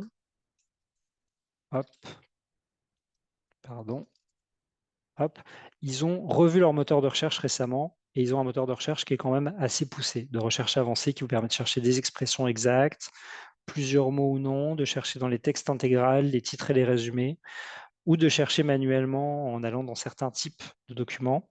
Donc les sites de la HAS, maintenant, vous pouvez passer par leur moteur de recherche, il est bien. Alors, au-delà de ça, il y a toutes les techniques de recherche manuelle que j'ai évoquées tout à l'heure. Feuilleter, dépouiller les périodiques qui sont mal indexés ou qui ne sont pas indexés. Typiquement, si vous avez sur le domaine de recherche sur lequel vous travaillez des périodiques qui ne sont pas anglophones, il y a de grandes chances qu'ils ne soient ni sur PubMed, ni sur Embase, ni sur les bases de données les plus intéressantes qu'on va utiliser. Donc là, ça vaut le coup de les dépouiller, de dépouiller rapidement les sommaires pour voir ce qu'ils ont publié d'intéressant sur ces 10 dernières années. Vous pouvez le faire soit directement en ligne si vous y avez accès via les abonnements institutionnels, soit à la bibliothèque. Pour rappel, ici encore, à l'Abus Santé Médecine, on est ouvert à tous les professionnels de santé. Vous voulez consulter des périodiques qu'on a sur place, vous venez gratuitement, vous les dépouillez sur place, vous les feuilletez, vous récupérez ce qui vous intéresse, vous faites des photocopies sur place ou des scans si besoin, ou des photos même. Il y a pas de enfin, c'est dans justement nos règles de fonctionnement et on a une très importante collection de périodiques papier, francophones, mais pas que. Donc vous pouvez trouver dedans des sources intéressantes.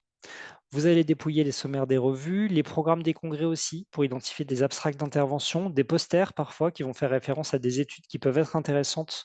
Et après, vous avez la même mécanique de contact d'auteur qu'on a évoqué tout à l'heure, qui est un peu proche du travail de détective. Et ensuite, vous allez aussi parfois repérer tout simplement des articles de référence qui sont cités dans d'autres revues systématiques, dans d'autres outils de recherche, etc. Donc vous allez feuilleter et parfois trouver des références comme ça que vous allez rajouter à votre recherche.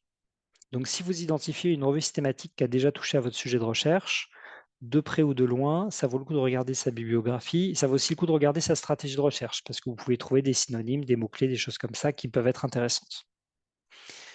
La difficulté, c'est où arrêter la recherche manuelle et ça, malheureusement, c'est une question à laquelle je ne peux pas vous donner de réponse claire et nette. Je peux vous donner des clés pour évaluer le temps que ça va prendre, par contre, ou plutôt évaluer à quel point ça va prendre un certain temps. De mon point de vue, c'est moins une question de savoir où et quand doit s'arrêter la recherche manuelle qu'une question de la planifier en amont. On a évoqué un premier critère, si vous faites une thèse d'exercice ou si vous faites, un travail de recherche plus approfondi en équipe, vous n'allez pas y mettre le même investissement. Vous n'allez pas forcément aller aussi loin, vous allez parfois être limité à la spécificité ou non de votre domaine de recherche. Ensuite, l'autre question clé à vous poser, c'est est-ce que votre domaine de recherche est bien indexé dans les bases de données en santé et est-ce que les revues y sont bien répertoriées? Si vous travaillez sur de la médecine, il y a des chances que la majorité des sources, médecine clinique, il y a des chances que la majorité des sources soient sur PubMed et soient faciles à trouver sur PubMed. Si la majorité de votre bibliographie est anglo-saxonne, vous trouverez tout assez facilement. Si par contre, dans votre domaine, il y a des revues de référence qui sont parues dans une autre langue que l'anglais, là, il faudra aller chercher sur d'autres sources et là, parfois, il faudra peut-être aller faire de la recherche manuelle. De la même manière, et ça va rejoindre un point qu'on a évoqué hier, plus les notions clés de votre sujet de recherche sont spécifiques à la santé, plus elles sont faciles à trouver sur les bases de données en santé. À l'inverse, plus c'est interdisciplinaire, plus il va falloir pousser vers la recherche manuelle ou dans la recherche sur les autres bases de données. Deux exemples différents qui sont deux recherches, une que j'ai accompagnée, une que j'ai évoquée tout à l'heure. Une chercheuse qui travaille sur une question de santé publique. Ça, c'est une recherche qui est en cours de publication et une chercheuse avec qui j'ai travaillé en santé publique qui travaille sur le dispositif de la personne de confiance. Donc le dispositif de la personne de confiance, c'est un dispositif mis en place par la loi Kouchner de, 2001-2002, qui permet de désigner quelqu'un qui va prendre pour nous des décisions médicales quand on ne sera plus en possibilité de le faire. Typiquement, on est sur un sujet de santé publique, mais qui touche aussi au droit, qui touche aussi à des questions de santé publique également, qui s'appuie sur des termes qui ne sont pas spécifiques à la santé, des notions qui ne sont pas spécifiques à la santé. Donc, on a dû faire beaucoup de recherches manuelles et aller sur des sites de sciences humaines et sociales pour identifier des choses sur le sujet. Autre exemple que j'ai évoqué, ah oui, donc toujours sur la question de la personne de confiance, c'est aussi un sujet qui se rapporte à la situation française. Et du coup, il y a beaucoup de publications en français qui sont intéressantes et beaucoup de publications qui n'étaient pas sur les bases de données anglophones. Donc, il a aussi fallu chercher de la littérature grise et chercher à la main dans des publications françaises qui n'étaient pas indexées sur PubMed, ni sur Embase, ni sur CINAHL, etc. Autre sujet que j'ai mentionné tout à l'heure, vous travaillez sur l'information du public sur la maladie de Charcot. Ça touche aux sciences de l'information et de la communication, c'est interdisciplinaire, et vous avez beaucoup de choses qui vont paraître dans des revues qui ne seront pas des revues de santé. Et là, il faudra aller chercher sur d'autres outils de recherche. Donc à chaque fois, ça dépend de votre sujet de recherche. Autre question, quelqu'un qui fait une recherche sur la prévalence de la sclérose en plaques et qui n'a rien obtenu sur Medline. Moi, je pense que quand même, sur un sujet comme la prévalence de la sclérose en plaques, il y a des choses sur Medline, donc je pense que ça provient plus d'un problème de construction de l'équation de recherche. Après, ça dépend de votre sujet. Est-ce que vous travaillez sur la prévalence de la sclérose en plaques dans la population à l'échelle internationale ou est-ce que vous travaillez sur certaines zones géographiques spécifiques? Si vous travaillez sur certaines zones géographiques spécifiques, là, ça peut valoir le coup de compléter justement avec, de la recherche manuelle pour chercher des stats sur certains endroits, certains lieux, et cetera. Mais à mon avis, sur un sujet comme celui-là, c'est une question de, construction de l'équation de recherche sur PubMed. Donc si vous êtes rattaché à l'université Paris-Cité, je vous conseille de nous contacter, j'ai mis les liens en fin de diaporama, sinon de contacter en priorité votre bibliothèque universitaire et les collègues pourront vous accompagner pour, travailler sur votre équation de recherche.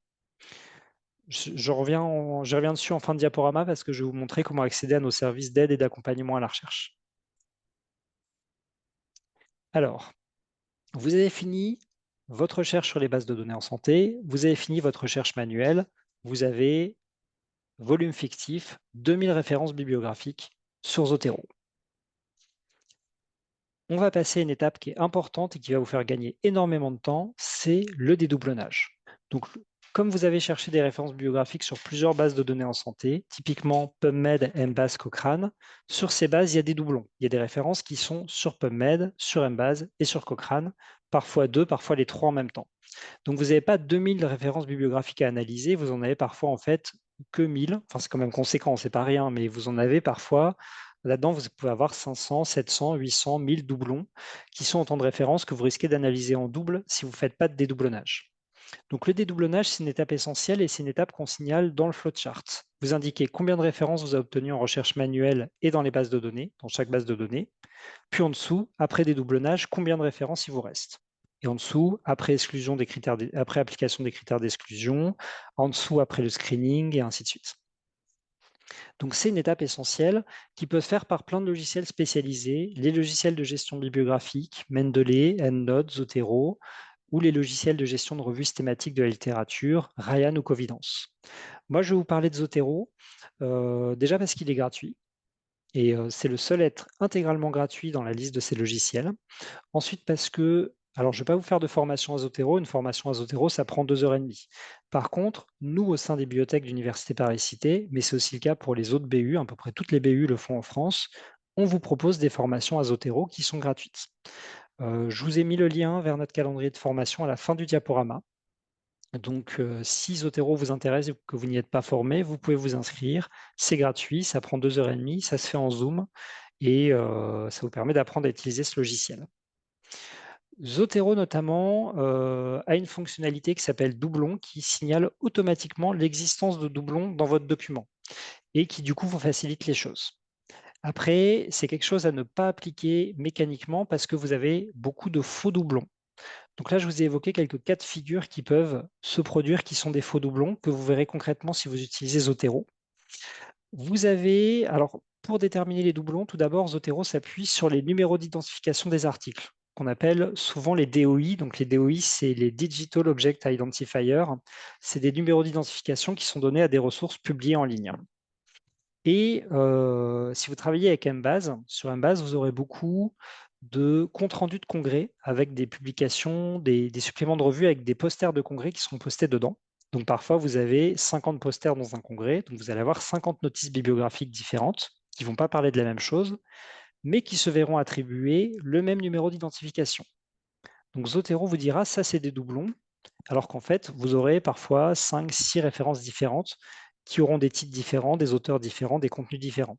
Donc là, il faut faire attention à ne pas dédoublonner. C'est des faux doublons, c'est des choses qui sont présentées comme doublons, mais qui n'en sont pas. D'autres faux doublons que vous pouvez croiser, c'est des articles qui sont publiés par les mêmes auteurs avec les mêmes titres, mais dans des revues différentes à des dates différentes. Ça peut correspondre à plusieurs choses, des doubles publications d'articles, des versions préprint et des versions définitives des articles, etc. Dans le doute, moi, mon conseil, c'est ne dédoublonnez pas. Vous ne pouvez pas être sûr à 100% que le contenu des articles est le même. Il faut d'abord voir si c'est des articles qui peuvent vous intéresser pour votre recherche. S'ils passent l'étape du screening, là, vous vous poserez la question on va regarder les deux versions des articles et voir si c'est vraiment la même chose ou pas. Autre risque, et ça, c'est malheureusement une tendance de plus en plus importante et de plus en plus forte de la recherche, c'est ce qu'on appelle une méconduite scientifique, le saucissonnage des publications.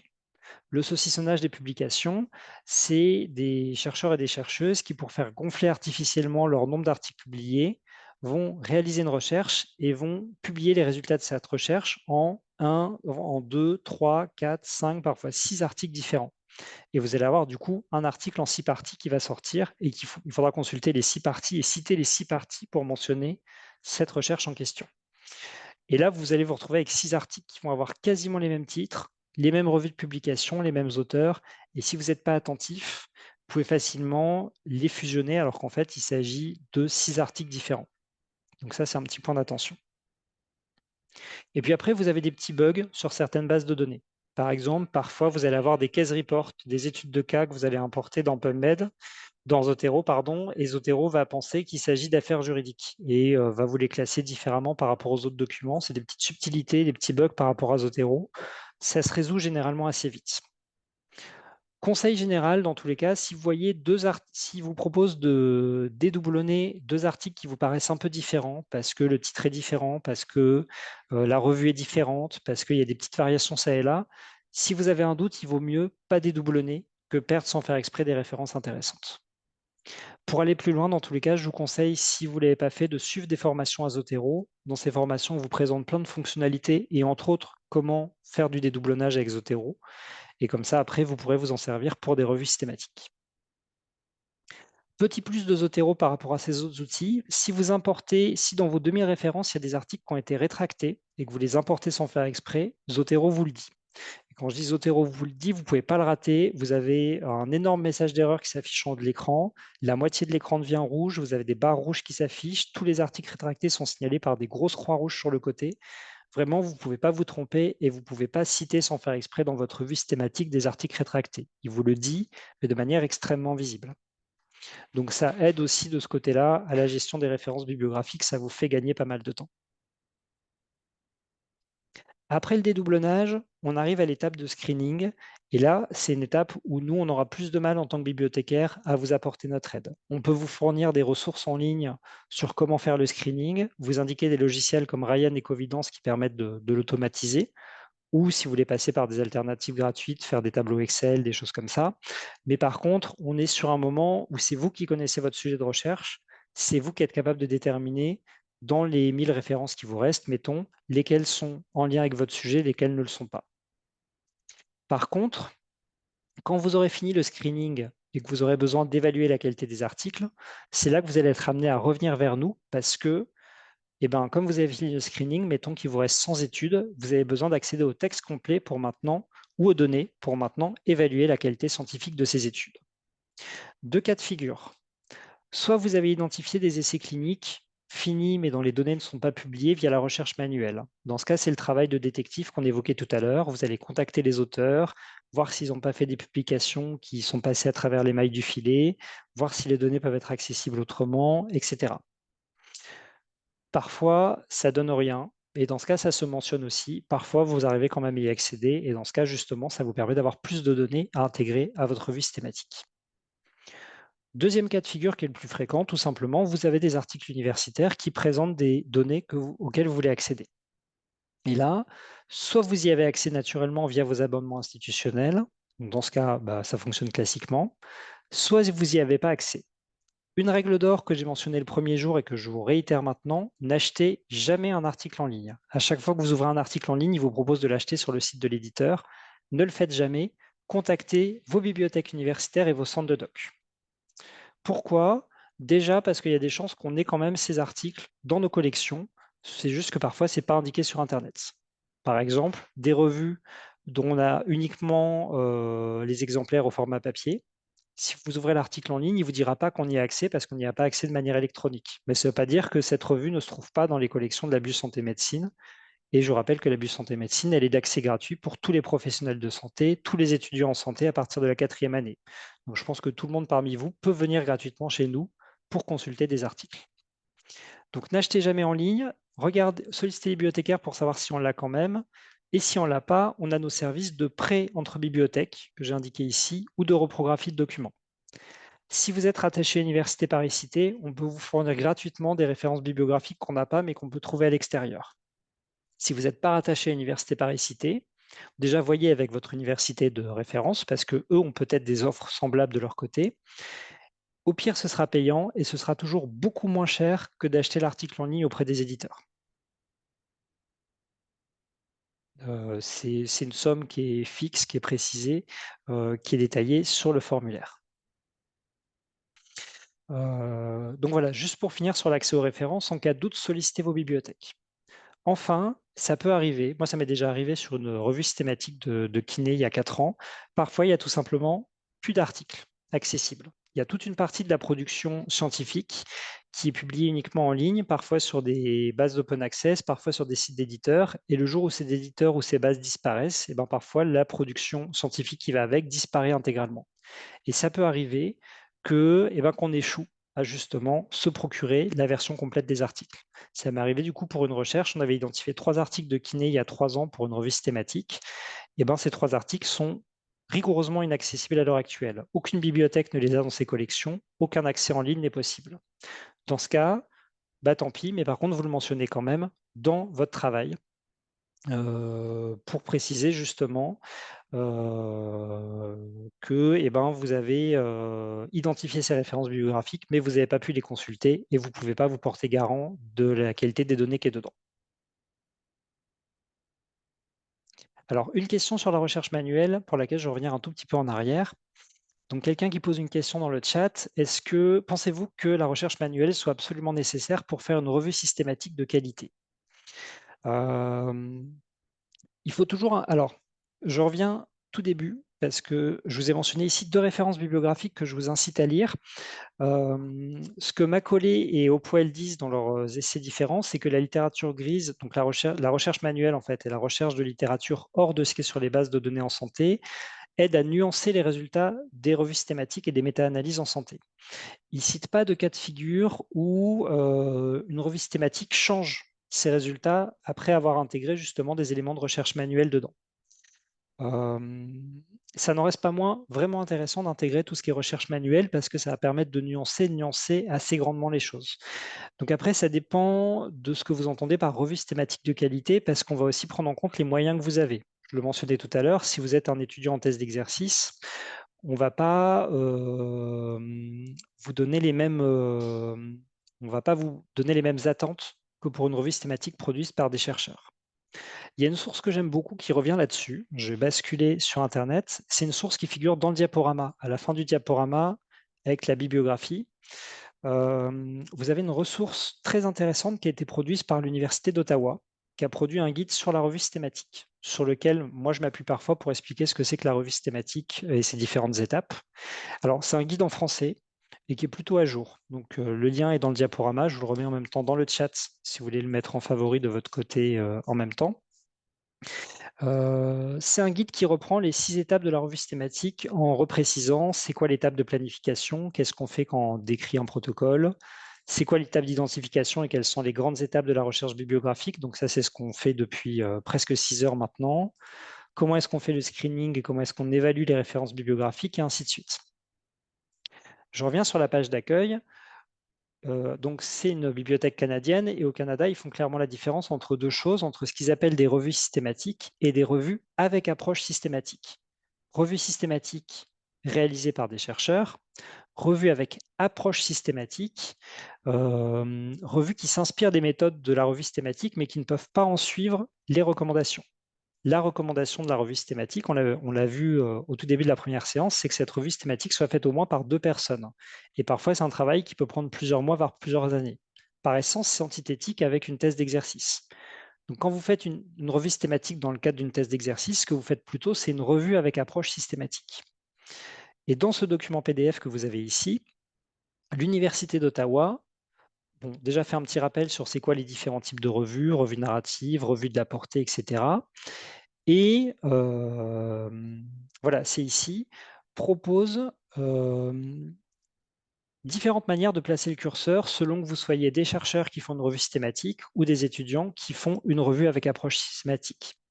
Sur la question de la recherche, par exemple, pour des chercheurs, la recherche documentaire inclut une stratégie de recherche robuste et évaluée par les pairs qui a pour but de rassembler toutes les preuves empiriques disponibles avec des méthodes de recherche supplémentaires telles que la recherche de la littérature grise et la recherche de citations. Donc, c'est ce qu'on a évoqué quand on a fait la recherche manuelle.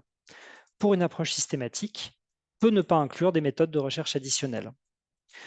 Après, c'est à vous de placer le curseur selon les moyens que vous avez, selon le temps que vous avez, selon les outils de recherche auxquels vous avez accès, selon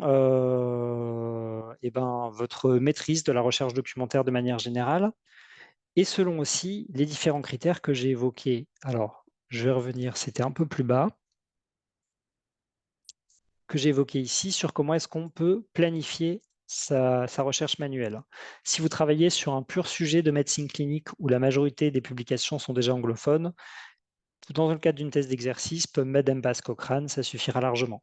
Si vous travaillez sur un sujet de santé publique qui va nécessiter de trouver des données sur le territoire sur lequel vous travaillez, là, il va falloir passer par la recherche d'outils statistiques ou par la recherche de recommandations.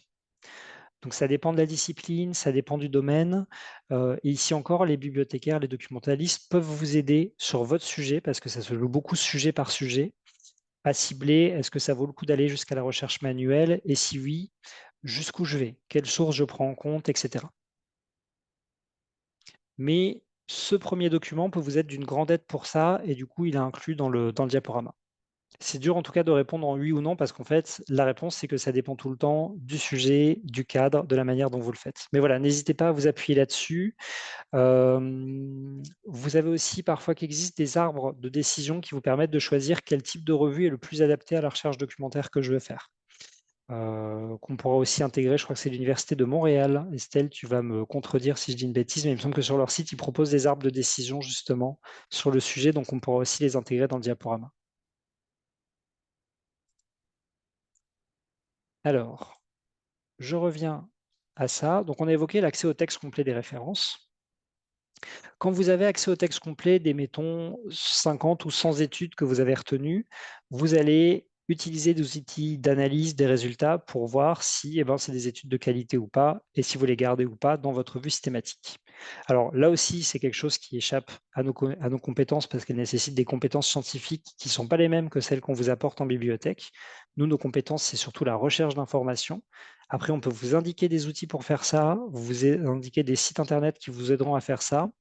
Et je vous renvoie ici encore vers le guide de l'Université d'Ottawa, puisque vous avez un onglet qui vous permet, donc sur l'évaluation des références, qui vous indique plusieurs outils qui vous permettent d'évaluer chaque type de publication. Par exemple, ici, des outils pour évaluer la qualité de tout ce qui est pratique clinique, ici, des outils pour évaluer la qualité des études qualitatives, etc. Donc ça, c'est des choses qui sont dans le diaporama que je ne détaille pas, mais auxquelles vous pourrez vous reporter plus tard. Vous allez en tout cas récupérer ces références, analyser les données, les trier, les mettre en regard, apporter une conclusion ou des éléments de conclusion à votre revue et commencer la rédaction de la revue. Donc là, il y a une étape importante et on va retomber sur l'un des caractères essentiels de la revue systématique. Ici, que vous soyez en thèse d'exercice ou non, c'est un caractère essentiel dans tous les cas, il faut que votre revue soit reproductible ou à minima que vous détailliez dedans suffisamment tout ce qui concerne la recherche documentaire pour, pour qu'on puisse en évaluer la qualité. C'est le reporting. Alors, le reporting, il faudra que je le remette d'ailleurs ici dans le diaporama. On va s'appuyer sur Prisma, sur la checklist Prisma que je vous ai présentée le premier jour de la formation. Il y a le lien en début de diaporama et je le remettrai ici pour que vous l'ayez sous la main. Ça vous dit précisément qu'est-ce que vous devez collecter pour chaque recherche, chaque partie de la recherche bibliographique que vous faites pour le reporter ensuite dans votre base de données. Généralement, le reporting dans le corps de l'article, dans le corps de votre revue systématique, il est assez court. Vous avez 1 ou 2 paragraphes pour dire on a cherché sur ces différentes bases de données, en faisant la recherche tel jour, on a trouvé tant de résultats. La quasi-totalité du reporting se fait en annexe. Parce que ne serait-ce que si vous copiez-collez dedans vos équations de recherche, ça peut prendre un volume assez conséquent. Là, on a une équation de recherche courte qu'on a fait pour cette équation de recherche, pour cette formation, mais qui n'est pas exhaustive. Je vous prends un exemple très concret. Avec Estelle, on a accompagné la semaine dernière une recherche pour une revue systématique. Les équations de recherche, mises bout à bout les unes des autres, c'est 26 pages de documentation. Alors, c'est particulièrement conséquent, ça ne l'est pas autant, mais par contre, vous pouvez facilement avoir 5-6 pages d'annexes avec vos équations de recherche. Question dans le chat au passage, combien de temps pour une revue de la littérature avec approche systématique pour un mémoire? Le temps, c'est tout simplement celui de votre mémoire en fait. Votre mémoire, généralement, vous devez le rendre en 1 ou 2 ans, selon le cadre institutionnel dans lequel vous êtes. Donc, vous calibrez le travail pour que ça tienne dans une année ou dans 2 ans. C'est pour ça que généralement, on se contente de la recherche sur les bases de données en santé, PubMed, Cochrane, Embase, et parfois ponctuellement, vous allez ajouter d'autres sources selon votre sujet, selon ses spécificités, selon ce que vous aurez déterminé avec votre établissement et selon les bases auxquelles vous avez accès. Donc dans tous les cas, prenez contact avec vos bibliothécaires pour vous aider à baliser les choses parce que voilà, moi je vous donne des indications assez globales, mais il y a beaucoup d'éléments de contexte local, soit propres à votre sujet, soit propres aux ressources que vous avez accès, que moi je ne connais pas et sur lesquelles je ne peux pas vous donner d'indications dans le cadre de cette formation. Alors, donc le reporting succinct dans le corps de l'article, très détaillé en annexe. Et en annexe, vous allez indiquer pour chaque base de données, chaque registre, chaque source que vous utilisez, par quelle interface vous êtes passé, l'équation de recherche que vous avez saisie en entier, la liste des filtres, le cas échéant, le jour à laquelle vous avez fait la recherche, le nombre de résultats obtenus, et après toute autre information qui peut être utile à détailler pour que justement des gens puissent reproduire cette recherche. Je vais en même temps réafficher ça en un peu plus grand. La partie un peu piège, c'est la présentation de l'interface utilisée, parce qu'il y a une différence entre la base de données et le moteur de recherche. Et il faut à chaque fois préciser quelle base de données vous utilisez et via quel moteur de recherche. Un exemple, quand on a fait les recherches sur PubMed, je vous ai dit clairement que le nom de la base de données, c'est Medline. PubMed, c'est l'interface Public Access to Medline qui permet de faire des recherches dessus. Dans ce cas, dans votre revue systématique, vous direz « J'ai interrogé Medline via PubMed avec telle équation de recherche, tel filtre, à telle date, etc. » Si vous passez par le navigateur pour interroger Embase, vous allez indiquer Embase via Elsevier. Si vous interrogez Web of Science, vous précisez quel contenu de Web of Science vous interrogez. Ça dépend de vos abonnements institutionnels. Vous avez sur la page de Web of Science la liste des sous-bases, en fait, des sous-éléments de Web of Science que vous pouvez interroger. Et vous allez préciser lesquels vous avez interrogés pour que cette recherche, justement, soit reproductible et pour qu'elle soit documentée au mieux. Et vous faites ça pour chaque outil. Alors, moi, je ne peux pas vous indiquer pour chaque base de données comment vous pouvez l'indiquer, puisque ça va dépendre de vos abonnements institutionnels, de vos possibilités. Peut-être que certains d'entre vous ont accès via leur université à Ovid. C'est un outil de recherche qu'on n'a pas ici à l'Université Paris-Cité, mais un outil de recherche qui permet d'interroger Medline, Embase, CINAHL, la Cochrane, etc. Et dans ce cas, vous allez dire, j'ai interrogé Medline via Ovid, Embase via Ovid, etc. Si vous lisez des revues anglo-saxonnes ou canadiennes, c'est très fréquent. Beaucoup d'universités aux États-Unis ou au Canada ont accès au vide et les options de recherche proposées ne sont pas les mêmes et les équations de recherche proposées ne sont pas les mêmes non plus. Je vous conseille, si ça vous intéresse, si vous voulez de l'aide pour le reporting, d'aller regarder les vidéos de Kerry Price, alors qui sont en anglais. Kerry Price, c'est une bibliothécaire universitaire qui travaille à Towson University, bibliothécaire médicale, pardon, dont l'un des domaines de spécialité est l'accompagnement de revues thématiques de la littérature, et qui, sur sa chaîne YouTube, donc c'est le lien qui est ici, a tout un tas de vidéos courtes, 2, 3, 4 minutes, dont toute une partie. Alors, il y a plein de vidéos de méthodologie sur la revue thématique. C'est souvent dans un ton en plus qui est assez sympa à suivre. Et il y a aussi plein de vidéos plus ponctuelles où elle va s'intéresser à une base de données en particulier, un outil de recherche en particulier. Elle va vous montrer comment on fait une recherche express dessus. Elle va vous montrer comment est-ce qu'on récupère ces références, l'intérêt de cette base, le genre de choses qu'on va trouver dessus, et surtout comment est-ce qu'après on peut la citer dans le reporting de sa revue thématique. Par exemple, elle a une vidéo qui est très claire sur Web of Science qui vous dit clairement qu'est-ce qu'il faut indiquer dans sa revue thématique quand on fait le reporting pour que celui-ci soit le plus précis possible et que la recherche soit la plus reproductible possible. Donc n'hésitez pas à aller feuilleter ces vidéos. Il n'y en a pas sur toutes les bases de données qui existent, mais il y a beaucoup de choses intéressantes quand même. Et ça peut vous aider pour la reproductibilité de vos recherches. Et ici encore, sollicitez vos bibliothécaires, vos documentalistes. On est là pour vous aider là-dessus.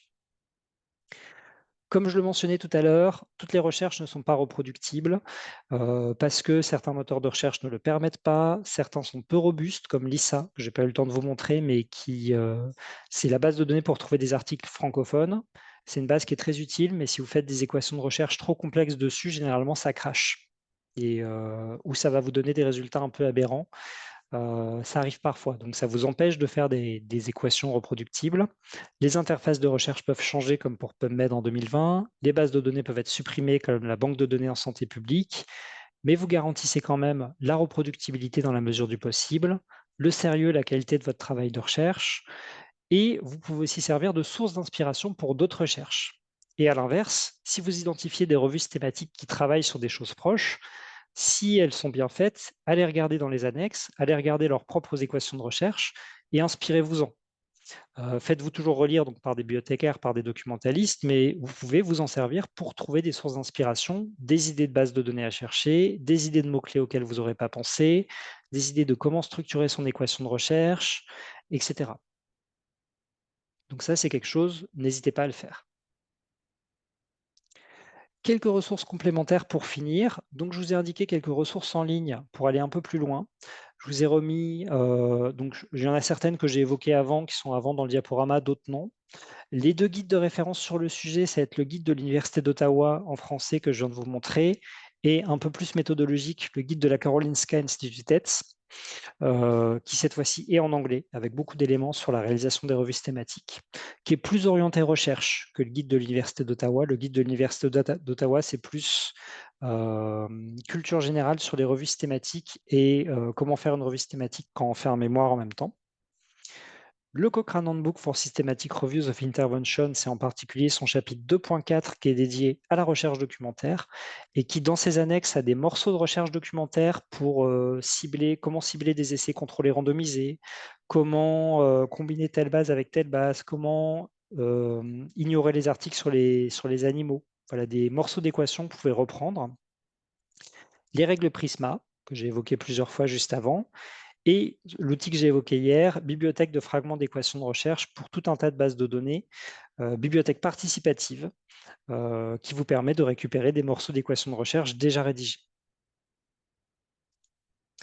Si vous avez des questions par la suite, plusieurs services qu'on rend, je vous renvoie vers les services de l'Université Paris-Cité.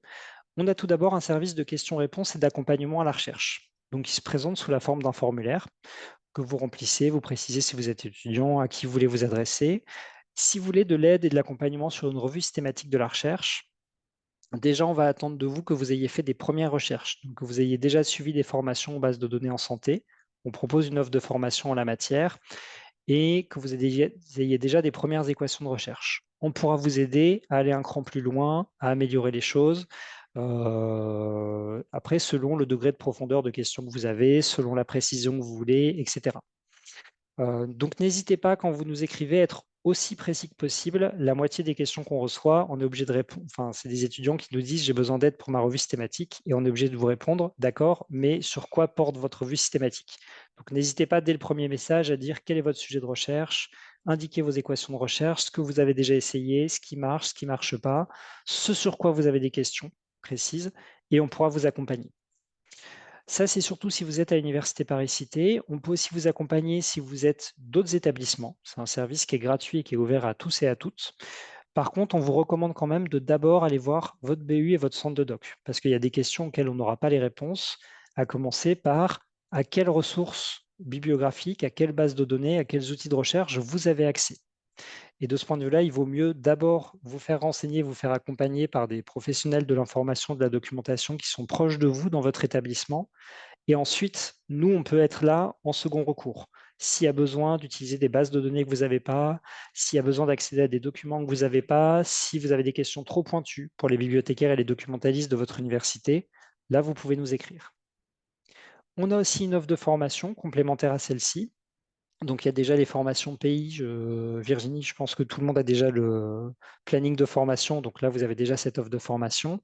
Et il y a aussi les formations courantes qu'on organise au sein des bibliothèques d'Université Paris-Cité et auxquelles participe la BU Santé Médecine.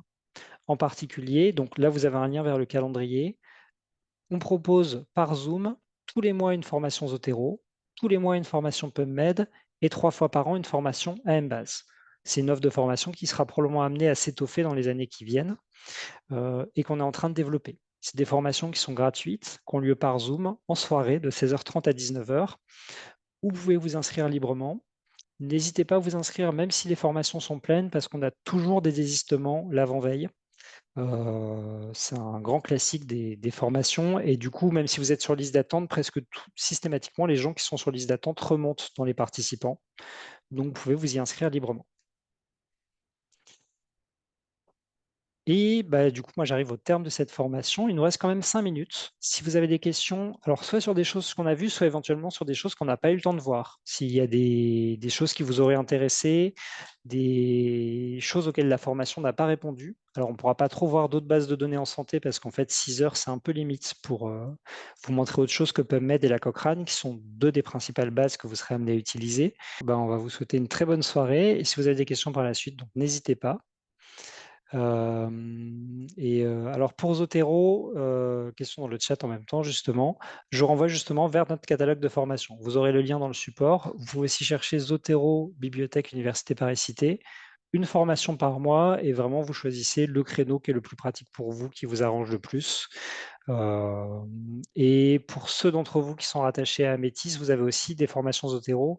Je ne l'ai pas mentionné, mais vous avez aussi des formations dans le catalogue d'Amétis.